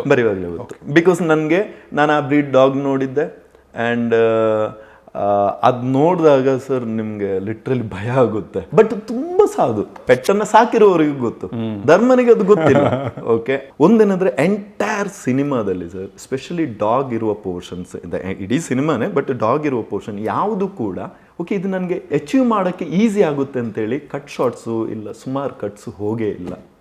ಬಿಕಾಸ್ ಎಮೋಷನ್ಸ್ ಯಾವತ್ತು ಸಸ್ಟೈನ್ ಆದರೆ ಅದು ತುಂಬಾ ಇಂಪ್ಯಾಕ್ಟ್ ಕೊಡುತ್ತೆ ಅನ್ನೋದನ್ನ ನಂಬಿದ್ದೀನಿ. ಇನ್ನೊಂದು ಎಲಿಮೆಂಟು, ಈಗ ನಾರ್ತ್ಗೆ ಹೋದಾಗ ಧರ್ಮ ಆಂಜನೇಯನ ದೇವಸ್ಥಾನಕ್ಕೆ ಅದೆಲ್ಲ ಹೋಗಿದ್ದಾನೆ, ಹಾಡಲ್ಲಿ ತೋರಿಸಿದ್ದೀರಿ, ಆಲ್ ಆಫ್ ದ್ಯಾಟ್. ಆ್ಯಂಡ್ ಇಲ್ಲಿ ರಾಜ್ ಶೆಟ್ರು ಆಲ್ರೆಡಿ ಡಯಾಗ್ನೋಸ್ ಮಾಡಿದ್ದಾರೆ, ಮೆಡಿಸಿನ್ಸ್ ಕೊಟ್ಟಿದ್ದಾರೆ, ಅದೆಲ್ಲ. ಬಟ್ ಅಲ್ಲಿ ಒಬ್ಬರು ಹೀಲರ್ನ ತರಬೇಕು ಅನ್ನೋ ಐಡಿಯಾ, ಅದು ಹೇಗೆ ಬರುತ್ತೆ? ನಾನು ನಾರ್ತ್ ಇಂಡಿಯಾ ಹೋದಾಗ, ರೆಕ್ಕಿಗೆ ಹೋದಾಗ ಆ್ಯಂಡ್ ಲಡಾಖ್ ಕಡೆಗೂ ಹೋಗಿದ್ದೆ. ಅಲ್ಲೆಲ್ಲ ಈ ಟಿಬೆಟಿಯನ್ ಅವರೆಲ್ಲ ಇದ್ದರು. ಸೊ ಒಂದು ನನ್ನ ಜೊತೆ ಒಂದು ಪಿಕ್ ಇದೆ, ಒಂದು ತಾಯಿ ಮಗು ಹಿಂಗೆ ಇರುವಂಥದ್ದು, ಅದು ಅವ್ರ ಬಟ್ಟೆಯಲ್ಲಿ ಆ ಮಗುವನ್ನೇ ನಾನು ಅವ್ರ ಪಿಕ್ ತೊಗೊಂಡಿದ್ದೆ. ನನಗೆ ಅವ್ರು ನೋಡಿದಾಗ ತುಂಬ ಇಂಟ್ರೆಸ್ಟಿಂಗ್ ಕ್ಯಾರೆಕ್ಟರ್ ಅಂತ ಅನಿಸಿತ್ತು. ಆ್ಯಂಡ್ ನನ್ನಲ್ಲಿ ಒಂದು ಕಡೆ ಇದಕ್ಕೆ ಹುಷಾರಿಲ್ಲದೆ ಆದಾಗ ಒಂದು ಟ್ರೀಟ್ಮೆಂಟ್ಗೆ ಅಂತೇಳಿ ಒಂದು ಕಡೆ ಹೋಗ್ತಾರೆ ಅನ್ನೋದು ಸ್ಕ್ರಿಪ್ಟಲ್ಲಿ ಆಲ್ರೆಡಿ ಇತ್ತು. ಓಕೆ, ಬಟ್ ಏನು ಮಾಡೋಣ, ಇಲ್ಲಿ ಯಾವ ವಿಶೇಷಗಳನ್ನು ತೊಗೊಂಬರೋಣ ಟ್ರೀಟ್ಮೆಂಟ್ ಅಂತ ಬಂದಾಗ? ಸಾರಿ ಅಗೇನ್, ನಾನು ಅದನ್ನೇ ಕೇಳ್ತಾ ಇರೋದು. ಇಲ್ಲಿ ಟ್ರೀಟ್ಮೆಂಟ್ ಅನ್ನೋದನ್ನು ಆಗಿದೆ, ಈಗ ನಾನು ಒಂದು ಸ್ಕ್ರಿಪ್ಟ್ ಅಂತ ನೋಡುವಾಗ ಟ್ರೀಟ್ಮೆಂಟ್ ಆಗಿದೆ. ಸೊ ಮೆಡಿಸಿನ್ ಆಯಿತು, ಸೈನ್ಸ್ ಆಯಿತು, ದೇವ್ರ ಮೇಲೆ ನಂಬಿಕೆ ಅಂತ ದೇವಸ್ಥಾನವೂ ಆಯಿತು. ಬಟ್ ಮತ್ತೆ ಟ್ರೀಟ್ಮೆಂಟ್ ತರಬೇಕು ಅನ್ನೋ ಡಿಸಿಷನ್ ಹೇಗೆ ಬರುತ್ತೆ? ಅಂದ್ರೆ ಅದಕ್ಕಿಂತ ಸ್ವಲ್ಪ ಹಿಂದೆ ಅದರ ಕಂಡೀಷನ್ ತುಂಬಾ ಕ್ರಿಟಿಕಲ್ ಆಗಿರುತ್ತೆ. ಅಂಡ್ ಈ ಟ್ರೀಟ್ಮೆಂಟ್ ಮದ್ದು ಇದೆಲ್ಲ ಅವನು ಆಲ್ರೆಡಿ ತಗೋತಾ ಇದ್ದಾನೆ, ಬಟ್ ಅದು ಯಾವುದು ಇಲ್ಲಿ ರಿಸಲ್ಟ್ ಕೊಡ್ತಾ ಇಲ್ಲ, ಜಾಸ್ತಿ ಆಗ್ತಾ ಇದೆ. ಅಂಡ್ ಆ ಸಂದರ್ಭ ಹೆಂಗಿರುತ್ತೆ ಅಂತ ಹೇಳಿದ್ರು ಸರ್, ಧರ್ಮಂದು ಯಾರು ಏನೇ ಬಂದು ಐಡಿಯಾ ಕೊಟ್ಟರು, ಯಾರು ಏನೇ ಹೇಳಿದ್ರು ಕೂಡ ಅದನ್ನು ಮಗು ಥರ ಕೇಳ್ಕೊಂಡಿರುವಂತಹ ಪರಿಸ್ಥಿತಿ ಅವನು, ಅಂತಹ ಒಂದು ಅಸಹಾಯಕ ಸ್ಥಿತಿಯಲ್ಲಿರ್ತಾನೆ.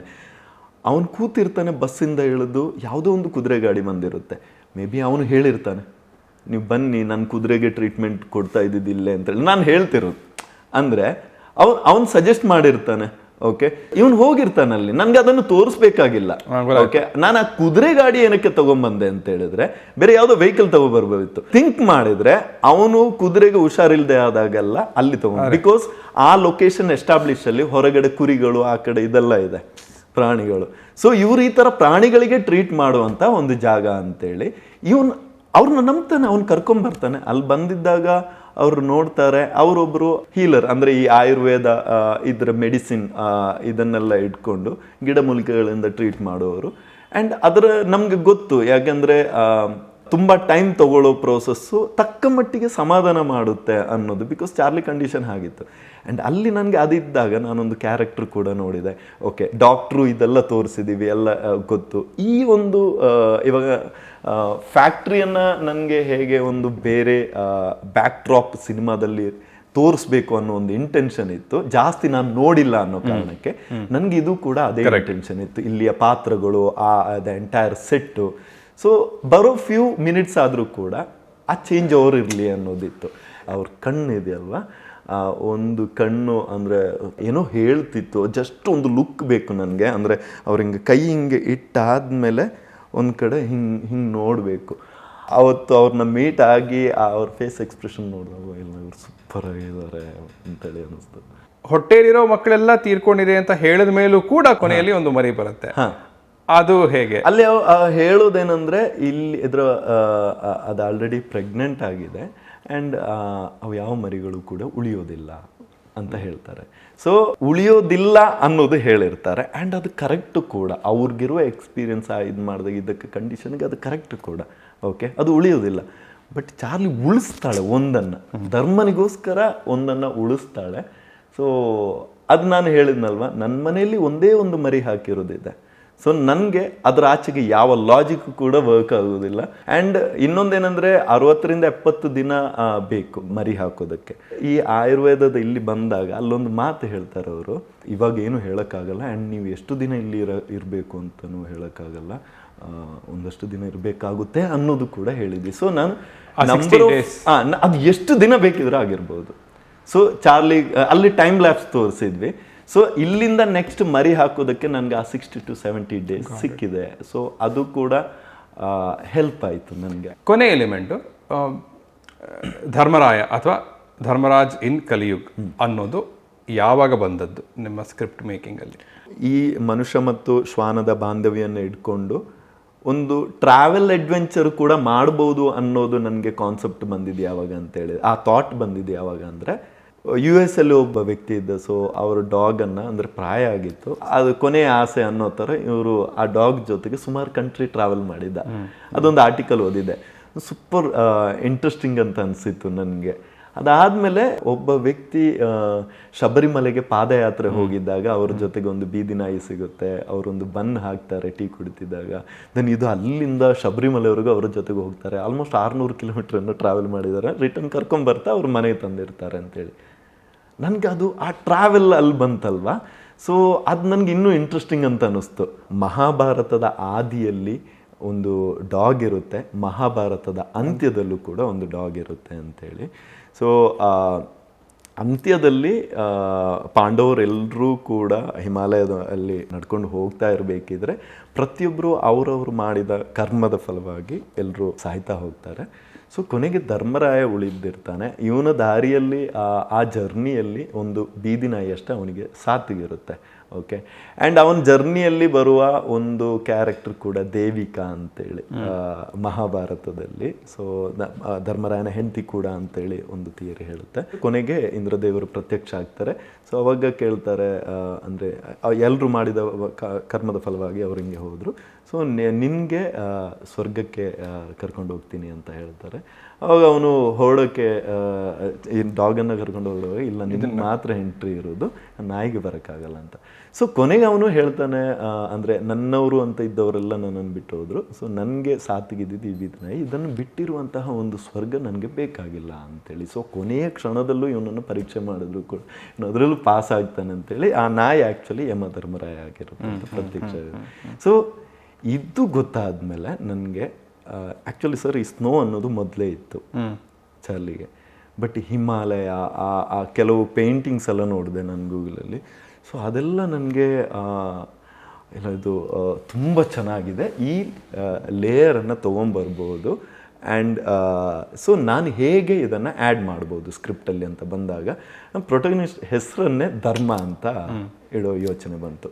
ಈ ಸ್ನೋ ಅನ್ನೋದು ಫಸ್ಟ್ ಆಫ್ ಆಲ್ ನೀವು ಈಗ ಉತ್ತರದಲ್ಲಿ ಮುಂಚೆ ಹೇಳಬೇಕಾದ್ರೆ ಸ್ನೋ ಅನ್ನೋದು ಮುಂಚೆನೇ ನನಗೆ ಗೊತ್ತಿತ್ತು ಅನ್ನೋದು ಅಂತ ಹೇಳಿದ್ರು.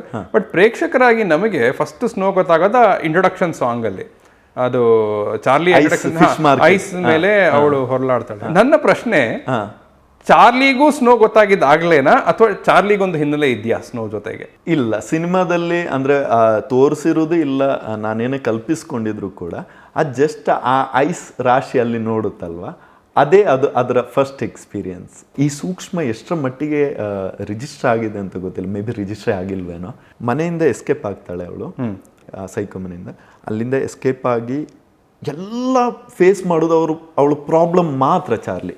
ಓಕೆ, ನಡ್ಕೊಂಬರ್ತಾಳೆ, ಟ್ರೈನ್ ಬರುತ್ತೆ, ಹೆದರಿಕೆ ಆಗುತ್ತೆ, ಅಲ್ಲಿಂದ ಓಡೋಗ್ತಾಳೆ, ನಡ್ಕೊಂಬರ್ಬೇಕಿದ್ರೆ ಬ್ರಿಡ್ಜಲ್ಲಿ ಅವನು ನೀರು ಹರಿಸ್ಬಿಟ್ಟು ಹೋಗ್ತಾನೆ, ಅವನೇ ಮತ್ತೆ ಫುಡ್ ಹತ್ರ ಬಂದಾಗ ಇದು ಮಾಡ್ತಾರೆ, ಎಲ್ಲರೂ ಶೂ ಮಾಡ್ತಾರೆ, ಎಲ್ಲ ಓಡಿಸ್ತಾರೆ, ಅದೆಲ್ಲ ಕಷ್ಟಗಳೇ ಆಗಿರುತ್ತೆ. ಕೊನೆಗೆ ಫಿಶ್ ಮಾರ್ಕೆಟಿಗೆ ಬಂದು ಇನ್ನೇನು ಒಂದು ಫಿಶ್ ತೊಗೊಂಡು ಅದು ಕೂಡ ಕದ್ಕೊಂಡು ಹೋಗಿ ತಿಂದು ಫಸ್ಟ್ ಟೈಮ್ ಅದು ಹೊಟ್ಟೆ ತುಂಬಿಸ್ಕೊಳ್ಳುತ್ತೆ ಸರ್.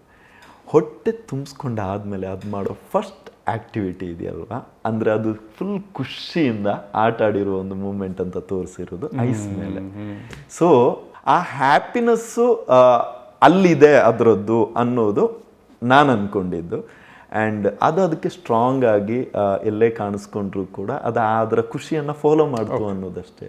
ಓಕೆ ಓಕೆ, ನನಗದು ಗೊತ್ತಾಯ್ತು, ಫಸ್ಟ್ ಟೈಮ್ ಇಲ್ಲೇ ತೋರಿಸಿದ್ದು ಚಾರ್ಲಿಗೆ ಖುಷಿಯಾಗಿದೆ ಅಂತ ಗೊತ್ತಾಯ್ತು. ಬಟ್ ನಾನು ಇನ್ನೊಂದು ಏನು ಯೋಚನೆ ಮಾಡ್ತಾರೆ, ಪ್ರಾಯಶಃ ಅದಕ್ಕೊಂದು ಹಿನ್ನೆಲೆ ಇದೆಯೇನೋ, ಅದನ್ನ ಕಿರಣ್ ರಾಜ್ ಪ್ರೇಕ್ಷಕರಿಗೆ ಬೇಕು ಅಂತಾನೆ ಹೇಳಿಲ್ವೇನೋ? ಇಲ್ಲ, ಹಿನ್ನೆಲೆ ಅಂತ ಬಂದಾಗ ನಾನು ಕೆಲವು ಪಾತ್ರಗಳು ಅಂದರೆ ಲಾಸ್ಟ್ ಟೈಮ್ ನೀವು ರಿವ್ಯೂ ಅಲ್ಲಿ ಹೇಳಿದ್ರಿ ನನ್ಗಿದೊಂದು ಲವ್ ಸ್ಟೋರಿ ಥರ ಅನ್ನಿಸ್ತು ಅಂತೇಳಿ. ಆ್ಯಂಡ್ ನಾನು ಸಾಯಿ ಪಲ್ಲವಿ ಅವ್ರ ಜೊತೆ ತಾಯಿ ಇದು ಅಂತ ಹೇಳಿದ್ರು.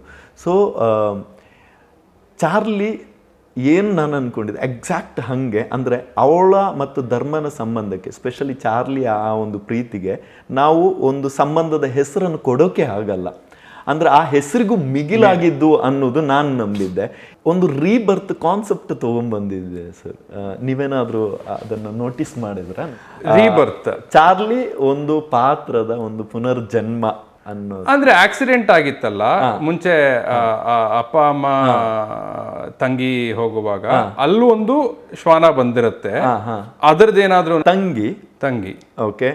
And ice cream okay. The curtain, ಆ ಕರ್ಟೈನ್ ಇವಳು ಎಳೆದು ಕಿರಿಕಿರಿ ಮಾಡ್ತಾಳೆ, ಚಾರ್ಲಿನೂ ಬಂದು ಇವಳನ್ನ ಎಬ್ಸಿ ಫುಲ್ ಡಿಸ್ಟರ್ಬ್ ಮಾಡುತ್ತೆ. ಕರ್ಟೈನ್ ಕೂಡ ಎಳೆದು ಇದು ಮಾಡ್ತಾಳೆ, ಇವಳಿಗೂ ಐಸ್ ಕ್ರೀಮ್ ಇದು ತಿಂತಾಳೆ. ಅಲ್ಲಿ ಬರೋ ಆ 2 minutesಲ್ಲಿ ಅವಳಿಗೂ ಐಸ್ ಕ್ರೀಮ್ ನಿಂಗೆ ತೊಗೊಂಬರಲ್ಲ ಅಂತ ಹೇಳ್ತಾಳೆ. ಕೊನೆಗೆ ಆ ಐಸ್ ಕ್ರೀಮ್ ಇದೆಯಲ್ವ, ಅಲ್ಲಿ ಆಕ್ಸಿಡೆಂಟ್ ಆಗಿ ಆ ಐಸ್ ಕ್ರೀಮ್ ವೈಟ್ ಮೆಲ್ಟ್ ಆಗಿ ಇವಳು ಬ್ಲಡ್ಡಿಂಗ್ ಇಳಿತಾ ಇರುತ್ತೆ. ಅಲ್ಲಿ ಆ ಥಂಡರ್ ಸೌಂಡಿಗೆ ಕಟ್ ಮಾಡಿದ್ರೆ ಧರ್ಮ ಅಲ್ಲಿ ಆ ತಂಗಿ ಕ್ಯಾರೆಕ್ಟರ್ ತೀರಿ ಹೋಗ್ತಾರೆ. ಆ್ಯಂಡ್ ಧರ್ಮ ಎದ್ದೇಳ್ತಾನೆ, ಎದ್ರೆ ಮನೆ ಹೊರಗಡೆ ಒಂದು ಪಪ್ಪಿ ಬಂದು ರೆಡಿ ಆಗಿರುತ್ತೆ. ಸೊ ಅಲ್ಲಿ ಹೋಗಿರುತ್ತೆ, ಇಲ್ಲಿ ಎಂಟ್ರಿ ಆಗುತ್ತೆ ಅನ್ನೋ ಥರ. ಇಲ್ಲ, ನನಗಂತೂ ನಾನು ಕ್ಯಾಚ್ ಮಾಡಲಿಲ್ಲ. ಐ ಹ್ಯಾವ್ ಟು ಅಪಾಲಜೈಸ್, ನಾನು ಇದನ್ನ ಕ್ಯಾಚ್ ಮಾಡಲಿಲ್ಲ. ಅದ್ಭುತವಾಗಿದೆ. ಸೊ ಆ ಥರ ಕೆಲವು ಅನ್ಕೊಂಡು ಮೇ ಬಿ ಇದನ್ನ ಅಂಡರ್ಲೈನ್ ಮಾಡಿದ್ದೀನಿ ಅಂತನೂ ಹೇಳಿದ್ರು. ಮೇ ಬಿ ಇಲ್ಲ, ಕೆಲವು ಯಾರಾದ್ರೂ ಹಿಡಿದಿರ್ತಾರೆ, ಖಂಡಿತ ಹಿಡಿದಿರ್ತಾರೆ. ಸೊ ಆ ಥರ ಕೆಲವು ವಿಷಯಗಳು. ಬ್ಯೂಟಿಫುಲ್. ಸೊ ಈ ಇಂಟರ್ವ್ಯೂಗೆ ಮುಂಚೆ ನಿಮ್ಮ ಹತ್ರ ಒಂದು ರಿಕ್ವೆಸ್ಟ್ನ ಮಾಡಿದ್ದೆ, ವಿಚ್ ಇಸ್ ತುಂಬ ಯುನೀಕ್ ಆಗಿ ಚಾರ್ಲಿಯಲ್ಲಿ ನಡೆದಿರೋದು, ವಿಚ್ ಕೆಲವರು ಮಾಡ್ತಾರೆ ಬಟ್ ಪ್ರತಿ ಸಿನಿಮಾದಲ್ಲೂ ಮಾಡಲ್ಲ, which is story boarding. So ನನಗೆ ನೀವು ಯಾವುದಾದ್ರೂ ಒಂದು ದೃಶ್ಯದ ಸ್ಟೋರಿ ಬೋರ್ಡನ್ನು ತೋರಿಸಿ, ಸೊ ದಟ್ ನನಗೂ ಗೊತ್ತಾಗತ್ತೆ, ಪ್ರೇಕ್ಷಕರಿಗೂ ಗೊತ್ತಾಗತ್ತೆ ಅಂತ. ಸೊ ಈಗ ಪ್ಯಾರಾಗ್ಲೈಡಿಂಗ್ ದೃಶ್ಯದ ಬಗ್ಗೆ ಮಾತಾಡಿದ್ವಿ, ಅದರ ಒಂದು ಸ್ಟೋರಿ ಬೋರ್ಡ್ ಇದ್ರೆ ಇದ್ರ ಆರ್ಟಿಸ್ಟ್ಸ್ ಯಾರು ಅಂತಾನು ಹೇಳ್ಬಿಡಿ. ಸ್ಟೋರಿ ಬೋರ್ಡಲ್ಲಿ ನಮಗೆ ಇಬ್ಬರು ವರ್ಕ್ ಮಾಡಿದ್ದಾರೆ. ಒಬ್ಬರು ಲೋಹಿತ್ ಕುಮಾರ್ ಅಂತೇಳಿ ಪುತ್ತೂರವರು, ಇನ್ನೊಬ್ರು ವರ್ಷಾ ಕೊಡಗಿ ಅಂತೇಳಿ. ಸೊ ಇವರಿಬ್ರು ವರ್ಕ್ ಮಾಡಿದ್ದಾರೆ. ಸೊ ಮ್ಯಾಕ್ಸಿಮಮ್ ಅಂದರೆ ಲೋಹಿತ್ ವರ್ಕ್ ಮಾಡಿದ್ರು.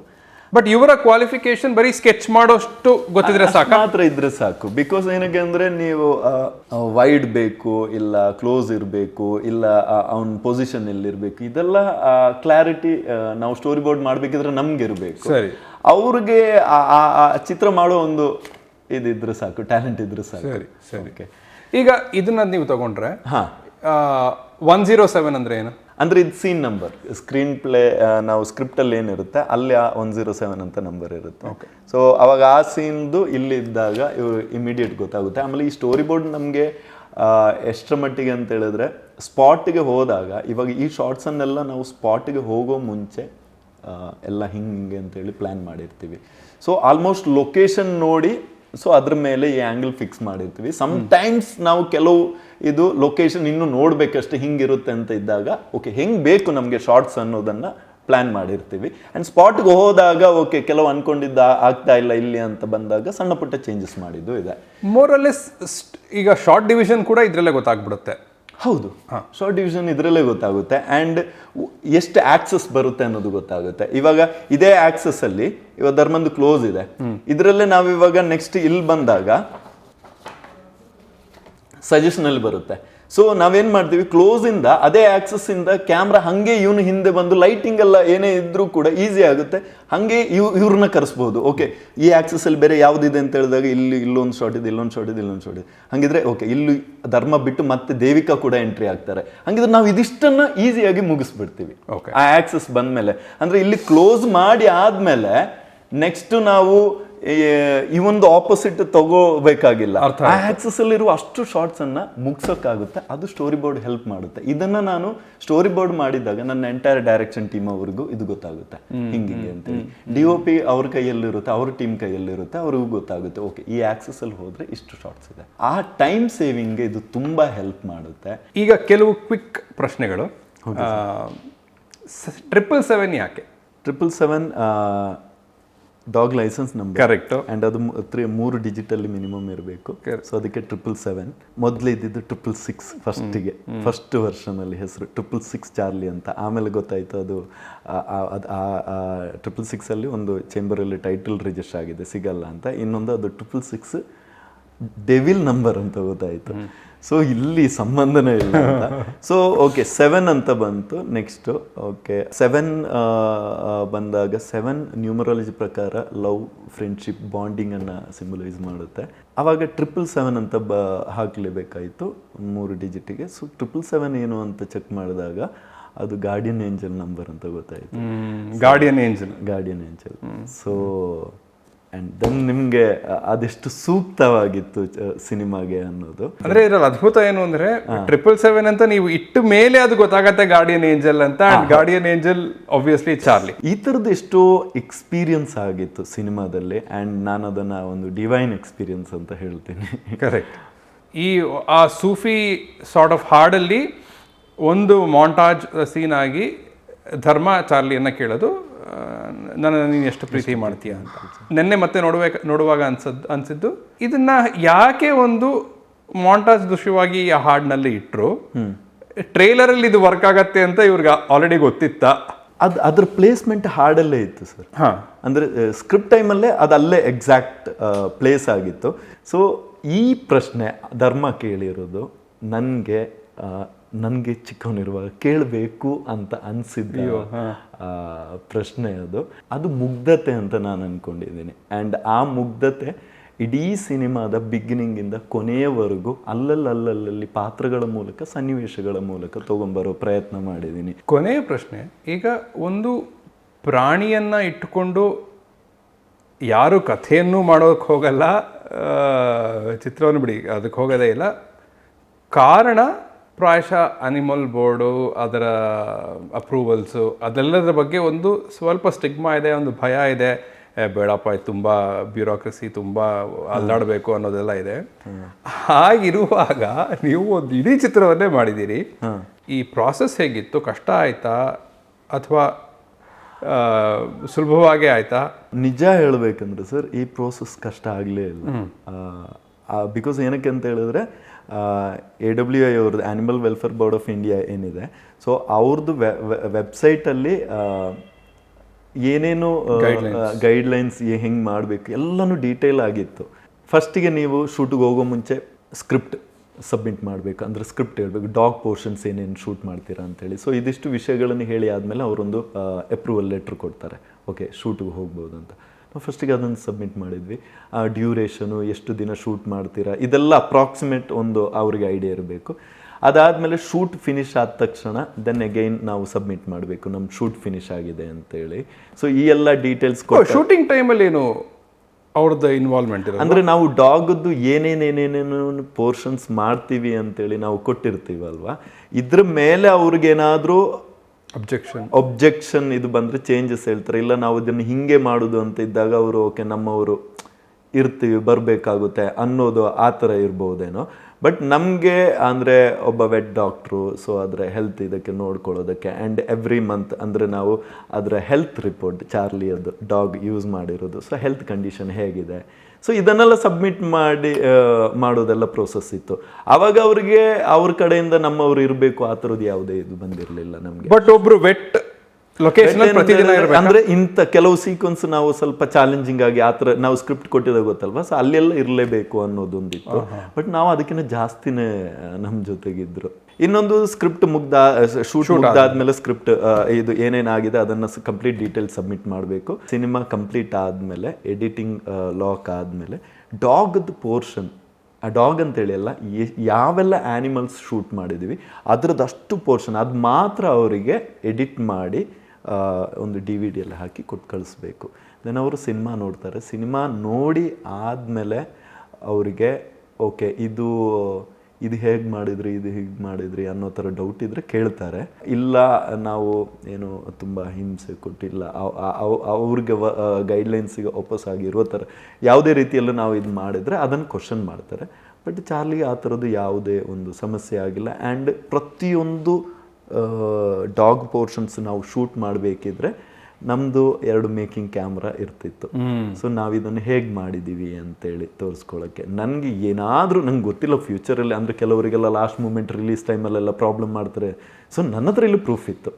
ಸೊ ಹೇಗೆ ಮಾಡಿದ್ದೀವಿ ಅಂತ. ಆ್ಯಂಡ್ ಫುಡ್ ಡ್ರೈವ್ ಒಂದನ್ನೇ ಇಟ್ಕೊಂಡು ಅಷ್ಟು ಟಾಸ್ಕ್ ಮಾಡಿರೋದು ನಮ್ಗೆ ಗೊತ್ತು. ನಾವು ಇಲ್ಲ ಅಂದರೆ ಈ ಸಿನಿಮಾ ನಾವು 80 ದಿನದಲ್ಲಿ ಫಿನಿಷ್ ಮಾಡಬೇಕಂತ 167 ದಿನ ಶೂಟ್ ಮಾಡಬೇಕಾಗಿರೋ ಅಗತ್ಯ ಇಲ್ಲ. ಅದಕ್ಕೆ ಚಾರ್ಲಿಗೆ ಎಷ್ಟು ಬೇಕು ಟೈಮ್ ಅಷ್ಟು ಕೊಟ್ಕೊಂಡು ಇದು ಮಾಡಿದ್ದು. ಸೊ ಫೈನಲಿ ಇದಾದಮೇಲೆ ಅವರು ಅಪ್ರೂವಲ್ ಲೆಟ್ರು ಇದು ನೋಡಿ ಓಕೆ ಏನು ತೊಂದರೆ ಇಲ್ಲ ಅಂಥೇಳಿ ಅಪ್ರೂವಲ್ ಲೆಟರ್ ಕೊಡೋದಕ್ಕೆ ಸ್ವಲ್ಪ ಡಿಲೇ ಆಯಿತು. ಅದು ಗೊತ್ತಿಲ್ಲ ಅವ್ರದ್ದು ಇಂಟೆನ್ಷನ್ ಬೇರೆ ಏನಾದರೂ ಇತ್ತಾ ಅದನ್ನು ಇದು ಮಾಡೋದಕ್ಕೆ ಅಂತೇಳಿ. ಬಟ್ ನಮಗೆ ಯಾವುದು ಕೂಡ ಟೇಬಲ್ ಹಿಂದೆ ಹೋಗಿ ಡೀಲ್ ಮಾಡೋ ಥರದ್ದೆಲ್ಲ ಸಿಚುವೇಶನು ಕೂಡ ಬಂದಿಲ್ಲ. ಬಿಕಾಸ್ ನಾವೆಲ್ಲ ಪ್ರಾಪರಾಗಿ ಗೈಡ್ಲೈನ್ಸ್ ಫಾಲೋ ಮಾಡಿದ್ದೀವಿ.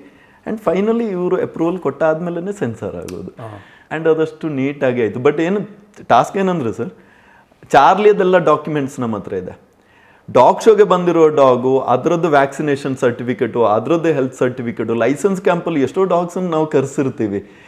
ಎಲ್ಲರದ್ದು ಇವಾಗ ಯಾರು ಓನರು ಏನು ಅಂತ ಹುಡುಕಿ ಎಲ್ಲದಕ್ಕೂ ಅಲ್ಲೊಂದು ಹಸು ಮಲಗಿತ್ತು ಅದರದ್ದು ಸರ್ಟಿಫಿಕೇಟು ಹಿಂಗೆಲ್ಲ ಮತ್ತೆ ಅಂದರೆ ಇದು ಯಾವಾಗ ಅಂದರೆ ಎಲ್ಲ ಓಕೆ ಆದಮೇಲೆ ಈ ಸಮಸ್ಯೆ ಬಂದಿತ್ತು. ಸರಿ, ಬಟ್ ನಾನು ಇದು ಶಾರ್ಟ್ಕಟ್ ಅಲ್ಲಿ ಕೇಳ್ತಾ ಇದ್ದೀನಿ.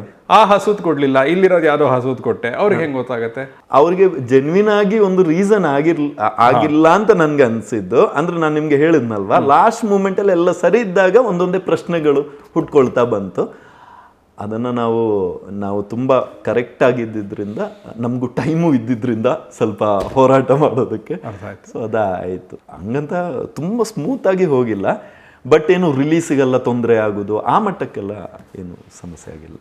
ನನಗೆ ಚಾರ್ಲಿ ಅಂತ ಬಂದಾಗ ಕೆಲವು ಪದಗಳು ಠಕ್ ಅಂತ ಹೊಳೆಯುತ್ತೆ. ಒಂದು ಸಮಯ, ಇನ್ನೊಂದು ಶ್ರಮ, ಮತ್ತೊಂದು ನೀವು ಹೇಳಿದ ಹಾಗೆ ಮುಗ್ಧತೆ. ನಾನು ಅದನ್ನು ಸಿನ್ಸಿಯರಿಟಿ, ಪ್ರಾಮಾಣಿಕತೆ ಅಂತ ಹೇಳ್ತೀನಿ. ಇಷ್ಟನ್ನು ಎಲ್ಲರೂ ಹಾಕಿದ್ದಾರೆ. But as the captain of the team R the captain of the ship, ನೀವು ಹೆಚ್ಚು ಹೆಚ್ಚು ಹೆಚ್ಚು ಹಾಕಿದ್ದೀರಿ. ಎಷ್ಟೋ ವರ್ಷಗಳ ಕಾಲ ಇದರ ಜೊತೆ ಬದುಕಿದ್ದೀರಿ. ಅದಕ್ಕೆ ತಕ್ಕ ಪ್ರತಿಫಲವೂ ಇವತ್ತು ಸಿಕ್ಕಿದೆ. Thank you sir. ನಾನು ರಕ್ಷಿತ್ ಅವರಿಗೆ ಹೇಳಿದ್ದು ಫಿಲ್ಮ್ ನೋಡಿದ ಮೇಲೆ, ನಿಮಗೂ ಕೂಡ ನಾನು ಆವತ್ತೇ GT ಮಾಲಲ್ಲಿ ಹೇಳಿದ್ದು, ನನಗೆ ಸಿನ್ಸಿಯರಿಟಿ ಅನ್ನೋದು ಮಾತ್ರ ನನ್ನಲ್ಲೇ ಉಳ್ಕೊಂಡ್ಬಿಟ್ಟಿದೆ. ನಿನ್ನೆ ಚಾರ್ಲಿ ನೋಡಿದಾಗಲೂ ಕೂಡ ನನಗೆ ಎಷ್ಟು ಸಿನ್ಸಿಯರಾಗಿ ಈ ಚಿತ್ರವನ್ನು ಮಾಡಿದ್ದಾರೆ ಇವರು ಅನ್ನೋದು ಅನ್ನಿಸ್ತಾನೆ ಇತ್ತು. ಅದರಿಂದಾಗಿಯೇ ನನಗೆ ಅಯ್ಯೋ ಇವರಿಬ್ರು ಒಳ್ಳೆ ವ್ಯಕ್ತಿಗಳು ಅಂತ ಅನ್ಸೋ ನೀವು ಹೇಳಿದ್ರಿ ಒಂದು ಅನುಭವ ಆಯಿತು ನನಗೆ. ಇಷ್ಟು ಸಿನ್ಸಿಯರ್ ಇರೋ ಒಬ್ಬ ಫಿಲ್ಮ್ ಮೇಕರ್ ಮುಂದೆ ಏನು ಮಾಡ್ತಾರೆ? What is your next project? Have you thought about it? ಅದ್ರ ಬಗ್ಗೆ ಅನೌನ್ಸ್ಮೆಂಟ್ ಆಗಲಿ, ಎಲ್ಲಿ ಯಾವ ಹಂತದಲ್ಲಿದೆ? ಆ್ಯಂಡ್ ಅದು ಕೂಡ ಒಂದು ಎಮೋಷ್ನಲ್ ಕಥೆಯಾಗೇ ಇರುತ್ತೆ. ಅಂದರೆ ಚಾರ್ಲಿಗೆ ಇಷ್ಟು ತಾಳ್ಮೆ, ಅದಕ್ಕಿರುವ ಸಮಯ, ಆ ಶ್ರಮ, ಪ್ರತಿಯೊಂದು ಕೂಡ ಅಂದರೆ ಅದರ ಹಿಂದೆ ಇದ್ದಿದ್ದು ಅಂದರೆ ಸಿನಿಮಾದ ಮೇಲಿರುವ ಆ ಪ್ರೀತಿ ಅಷ್ಟೇ. ಆ್ಯಂಡ್ ನಾನು ಅದನ್ನು ಇಲ್ಲಿ ಕಲ್ತಿದ್ದೆ. ಪರಮ ಸ್ಟುಡಿಯೋದಿಂದ, ರಕ್ಷಿತ್ ಸರಿಂದ ಅವ್ರ ಜೊತೆಗಿದ್ದು ನಾನು ಈ ಟೀಮಿಂದ ಕಲ್ತಿದ್ದೆ ಕೂಡ. ಇದರ ಶ್ರಮ ಇದೆಯಲ್ವಾ, ಇಷ್ಟು ಎಫರ್ಟ್ ಹಾಕಿ ಏನೇ ಬಂದರೂ 5 ವರ್ಷ ಎಲ್ಲೂ ಡಿಸ್ಕನೆಕ್ಟ್ ಆಗದೆ ಈ ಝೋನಲ್ಲೇ ಇರೋದಕ್ಕೆ ನನಗೆ 15-17 ವರ್ಷಗಳ ಹಿಂದೆ ಹೋಗಬೇಕಾಗುತ್ತೆ. ಅಲ್ಲಿ ನನ್ನನ್ನು ಆ ಟೈಮಲ್ಲಿ ನನಗೆ ಸಪೋರ್ಟ್ ಮಾಡಿದ ಫ್ರೆಂಡ್ಸ್ ಇದ್ದರು ಸರ್. ಅಂದರೆ ಕೆಲವು ಮಂದಿ, ರೋಹಿತ್, ರಾಜೇಶ್ ಅಂತ ನನ್ನ ಬೆಸ್ಟ್ ಫ್ರೆಂಡ್ಸ್. ಇನ್ನೊಂದು ನನ್ನ ಫ್ಯಾಮಿಲಿಯವರು ಇನ್ನೂ ನನ್ನ ಕ್ಲಾರಿಟಿಗೋಸ್ಕರ ವೆಯ್ಟ್ ಮಾಡ್ತಾ ಇದ್ದಾರೆ. ಅವರು ಹೇಳಿದ್ದನ್ನೆಲ್ಲ ನಾನು ತಿರಸ್ಕರಿಸಿ ಬಂದಿದ್ದೆ, ಕುಟುಂಬದಲ್ಲಿ ಮನೆ ಕೂಡ ಬಿಟ್ಟು ಬಂದಿದ್ದೆ. ಸೊ ನಾನು ಅವ್ರಿಗೆ ಇನ್ನೂ ಕನ್ವಿನ್ಸ್ ಅಂದರೆ ಆನ್ಸರ್ ಕೊಡೋಕ್ಕಾಗಿರಲಿಲ್ಲ. ಆ್ಯಂಡ್ ಇಲ್ಲಿ ಈ ಜರ್ನಿಯಲ್ಲಿ ಇಡೀ ತಂಡದ ಎಫರ್ಟ್ ಮತ್ತು ಒಬ್ಬ ವ್ಯಕ್ತಿ ರಕ್ಷಿತ್ ಶೆಟ್ಟಿ, ಅಂದರೆ ನನಗೆ ಈ ಸಿನಿಮಾ ಆಗದೇ ಇರುವಂತಹ ಒಂದು ಟೈಮ್ ಬಂದಿತ್ತು ಸರ್. ಈ ಸಿನಿಮಾವನ್ನು ಡ್ರಾಪ್ ಮಾಡಬೇಕಾದಂತಹ ಒಂದು, ಈ ಕಥೆಯನ್ನು ಡ್ರಾಪ್ ಮಾಡಲೇಬೇಕು ಅನ್ನೋ ಒಂದು ಸಿಚುವೇಶನ್ ಬಂದಿತ್ತು. ಆ್ಯಂಡ್ ಅಗೇನ್ ಡ್ರಾಪ್ ಆಗ್ತಿದ್ದಾಗ ಮತ್ತೆ ಮೇಲಕ್ಕೆತ್ತಿ, ಇಲ್ಲ ನಾನು ಇದನ್ನು ಮಾಡ್ತೀನಿ, ನೀವು ಇದನ್ನು ಮಾಡಲೇಬೇಕು ಅಂತ ಹೇಳಿದ್ದು ರಕ್ಷಿತ್ ಅವರು. ಸೊ ಈ ಎಲ್ಲ ಟ್ರಸ್ಟ್, ಈ ಎಲ್ಲ ವಿಶ್ವಾಸಗಳು, ಈ ಎಲ್ಲ ಎಕ್ಸ್ಪೆಕ್ಟೇಷನ್ಸ್ ಪ್ರತಿಯೊಂದು ಇದಕ್ಕೆ ಅಂದರೆ ನನಗೆ ಸಿನಿಮಾ ಮೇಲಿರುವ ಪ್ರೀತಿಯ ಜೊತೆಗೆ ಇವುಗಳು ಕೂಡ ಕಾರಣ ಆಗಿತ್ತು. ಆ್ಯಂಡ್ ನನ್ನ ಉದ್ದೇಶ ಏನಂತ ಹೇಳಿದ್ರೆ ನನಗೆ ಜಸ್ಟ್ ಕತೆ ಅಷ್ಟೇ ಹೇಳಬೇಕು ಅಂತೇಳಿ, ಆ್ಯಂಡ್ ನನಗಿಷ್ಟ ಆದ ಕತೆಗಳು, ಆ್ಯಂಡ್ ಅದು ಯಾವುದೇ ಒಂದು ರಿಸ್ಟ್ರಿಕ್ಷನ್ಸ್ ಆರ್ ಇದರ ಮೇಲೆ ಪ್ರೆಷರ್ ಮೇಲೆ ನನ್ನಿಂದ ಹೇಳೋಕ್ಕಾಗಲ್ಲ. ಸೊ ನಾನು ಇನ್ನೊಂದು ವಿಷಯ ಏನು ಕ್ಲಾರಿಟಿ ಇದೆ ಅಂತ ಹೇಳಿದ್ರೆ, ದ ಹೋಲ್ ಜರ್ನಿ, ನನ್ನ ಸಿನಿಮಾ ಜರ್ನಿಯಲ್ಲಿ ನಾನು ಮಾಡಿರೋ ಸಿನಿಮಾಗಳು ಕೇವಲ ಬೆರಳೆಣಿಕೆ, ಅಂದರೆ ಓಕೆ ಇಷ್ಟೇ ಸಿನಿಮಾ ಅಂತೇಳಿ ಕೌಂಟ್ ಮಾಡ್ಬೋದು, ಅಷ್ಟೇ ಸಿನಿಮಾಗಳಷ್ಟೇ ಮಾಡ್ತೀನಿ. ಚಾರ್ಲಿ ಅಕಸ್ಮಾತ್ ಅದೊಂದು ಸಕ್ಸಸ್ ಆಗದೆ ಹೋಗಿರ್ತಿದ್ರು ಕೂಡ ನಾನು ಜಸ್ಟ್ ಒಂದು 5 ವರ್ಷ ಹಿಂದಕ್ಕೆ ಹೋಗಬೇಕಿತ್ತು, ಮತ್ತೆ ಅಲ್ಲಿಂದ ಸ್ಕ್ರ್ಯಾಚಿಂದ ಇದನ್ನು ಸ್ಟಾರ್ಟ್ ಮಾಡಬೇಕಿತ್ತು. ಬಟ್ ಈಗ ಇದರ ಗೆಲುವು ನನಗೊಂದು ದೊಡ್ಡ ರೆಸ್ಪಾನ್ಸಿಬಿಲಿಟಿ ಅಂತಲೂ ಗೊತ್ತು, ಆ್ಯಂಡ್ ನಾನು ಅದಕ್ಕೆ ತಕ್ಕದಾದ ಟೈಮ್ ಕೊಟ್ಕೊಂಡು ಸ್ಪೆಷಲಿ ಸ್ಕ್ರಿಪ್ಟಲ್ಲಿ ಮ್ಯಾಕ್ಸಿಮಮ್ ಟೈಮ್ ಸ್ಪೆಂಡ್ ಮಾಡಿ ವರ್ಕ್ ಮಾಡಬೇಕಂತ ಇದ್ದೀನಿ. ಲಾಕ್ಡೌನ್ ಟೈಮಲ್ಲಿ ನನ್ನ ಹತ್ರ ಸ್ವಲ್ಪ ಟೈಮ್ ಸಿಕ್ಕಿದಾಗ 1-2-3 ಸ್ಕ್ರಿಪ್ಟ್ ರೆಡಿ ಮಾಡಿದ್ದೆ. ಸ್ಕ್ರಿಪ್ಟೇ ರೆಡಿ ಮಾಡಿದ್ದೀರಿ? 2 ಸ್ಕ್ರಿಪ್ಟು, ಇನ್ನೊಂದು ಜಸ್ಟ್ ಒಂದು ಐಡಿಯಾ ಅಷ್ಟೇ ಬಂದಿದೆ. ಅದರಲ್ಲಿ ಒಂದು ನನಗೆ ಥಿಯೇಟ್ರಿಗೆ ಅಂತೇಳಿ ಅನಿಸಿಲ್ಲ, ಸೊ ಡೈರೆಕ್ಟ್ OTT ಮಾಡ್ಬೋದು, ಬಟ್ ಸಿಕ್ಕಾಪಟ್ಟೆ ಎಫರ್ಟ್ ಇದೆ ಅದರಲ್ಲಿ. ಇನ್ನೊಂದು ನಾನು ಇವಾಗ ಅಂದರೆ ಅಂದ್ಕೊಂಡಿರುವಂಥದ್ದು, ಅದು ಆಲ್ಮೋಸ್ಟ್ ಆಫ್ಟರ್ ಚಾರ್ಲಿ ನಾನು ಡೈರೆಕ್ಟ್ ಮಾಡಬೇಕಂತ ಅಂದ್ಕೊಂಡಿರೋದು, ಆ್ಯಂಡ್ ನನ್ನ ಲೈಫಲ್ಲಿ ನಡೆದಿರುವಂತಹ ಒಂದು ರಿಯಲ್ ಇನ್ಸಿಡೆಂಟ್. ಸೊ ಅದನ್ನು ಬೇಸಾಗಿ ಇಟ್ಕೊಂಡು ತುಂಬ ಚೆನ್ನಾಗಿ ಇವಾಗ ಮೂಡಿ ಬರ್ತಾ ಇದೆ. ಅದ್ರ ಮೇಲೆ ಅಂದರೆ ಈ ಚಾರ್ಲಿ ನಾನು ಸ್ಕ್ರಿಪ್ಟ್ ವರ್ಕ್ ಮಾಡುವಾಗ ಒಂದೊಂದು ಐಡಿಯಾಸ್ ಬಂದಾಗ ಅದೆಷ್ಟು ಖುಷಿ ಆಗ್ತಿತ್ತು ಅಂತ ಹೇಳಿದ್ರೆ, ಆ ಮೂಮೆಂಟ್ ನಾನು ಆಲ್ಮೋಸ್ಟ್ ಒಂದು 4 ವರ್ಷಗಳ ನಂತರ ಮತ್ತೆ ಎಕ್ಸ್ಪೀರಿಯನ್ಸ್ ಮಾಡ್ತಾ ಇದ್ದೀನಿ ಇವಾಗ. ಆ್ಯಂಡ್ ನನ್ನ ಹತ್ರ ಇರುವ ಒಂದು 2-3 ಜಾನರಲ್ಲಿದೆ ಇವಾಗಿರೋ ಸ್ಕ್ರಿಪ್ಟಲ್ಲಿ. ಇದ್ರ ಜಾನರ್ ಹೇಳಬೇಕು ಇವಾಗ? ಓಕೆ, ನೆಕ್ಸ್ಟ್ ಅನ್ಕೊಂಡು ನನಗೆ ಐಡಿಯಾ ಏನು ಹೇಳಬೇಡಿ, ಜಾನ್ರ ಹೇಳಿದ್ರೂ ಸಾಕು. ಓಕೆ, ಜಾನ್ರ ಇದೊಂದು horror comedy. Okay okay, and ಈಗ 666 ಯೂಸ್ ಮಾಡ್ತೀರಾ? ಗೊತ್ತಿಲ್ಲ, ಬಟ್ ಒಂದು ಡೆಫಿನೆಟ್ಲಿ ಸೇಮ್ ಜಾನರ್ ನಾನು ಎಕ್ಸ್ಪ್ಲೋರ್ ಮಾಡಲ್ಲ ಅಂತ ಫಿಕ್ಸ್ ಆಗಿದ್ದೆ. ಸೊ ಆ್ಯಂಡ್ ನಾನಿವಾಗ ನೆಕ್ಸ್ಟ್ 2 ಸ್ಕ್ರಿಪ್ಟ್ ಹೇಳಿದ್ರು ಅದು ಕಂಪ್ಲೀಟ್ ಆಪೋಸಿಟ್ ಜಾನರಲ್ಲೇ ಇದೆ. ಸೊ ಇಲ್ಲಿ ನಾನು ಎಕ್ಸ್ಪ್ಲೋರ್ ಮಾಡಬೇಕು ಅಂತ ಇದ್ದೀನಿ. ಚಾರ್ಲಿ ಹೇಗೆ ಚಿಕ್ಕದಾಗಿ ಹುಟ್ಕೊಳ್ತು, ದೆನ್ ದೊಡ್ಡದಾಗಿ ಬೆಳೀತು, ಆ ಎಕ್ಸ್ಪೀರಿಯನ್ಸ್ ನನಗಿಲ್ಲೂ ಆಗಿತ್ತು. ಬಿಕಾಸ್ ಇದು ಸುಮಾರು ವರ್ಷಗಳ ಹಿಂದೆ ಈ ಐಡಿಯಾ ಇತ್ತು, ಬಟ್ ಇವಾಗ ತುಂಬ ದೊಡ್ಡ ಮಟ್ಟಕ್ಕೆ ಡೆವಲಪ್ ಆಗ್ತಾ ಇದೆ. ನನಗೆ ಇದರಲ್ಲೂ ಕೂಡ ಒಂದು ಡಾಗ್ ಇರುತ್ತೆ. ಕಿರಣ್ ಅವರೇ, ನನ್ನ ಜೊತೆ ಇಷ್ಟು ಸಮಯವನ್ನು ಕೊಟ್ಟಿದ್ದೀರಿ, ಅದಕ್ಕೆ ಅಷ್ಟಕ್ಕೆ ಮಾತ್ರವಲ್ಲದೆ ಚಾರ್ಲಿಗಾಗಿ ಇಷ್ಟು ವರ್ಷಗಳ ಸಮಯವನ್ನು ಕೊಟ್ಟಿದ್ದೀರಿ, ಅದೆರಡಕ್ಕಾಗೂ ಧನ್ಯವಾದಗಳು and best wishes. Thank you so much. And ನನಗೆ ತುಂಬ ಖುಷಿ ಇದೆ ನಿಮ್ಮ ಜೊತೆ ಗೊತ್ತು, ಸ್ಪೆಷಲಿ ಸ್ಕ್ರಿಪ್ಟ್ ಬಗ್ಗೆ ಇಷ್ಟು ಡಿಸ್ಕಸ್ ಮಾಡೋದಕ್ಕೆ, ಆ್ಯಂಡ್ ನನಗೆ ತುಂಬ ಖುಷಿಯ ವಿಷಯ ಕೂಡ. Thank you so much. Thank you sir, thank you.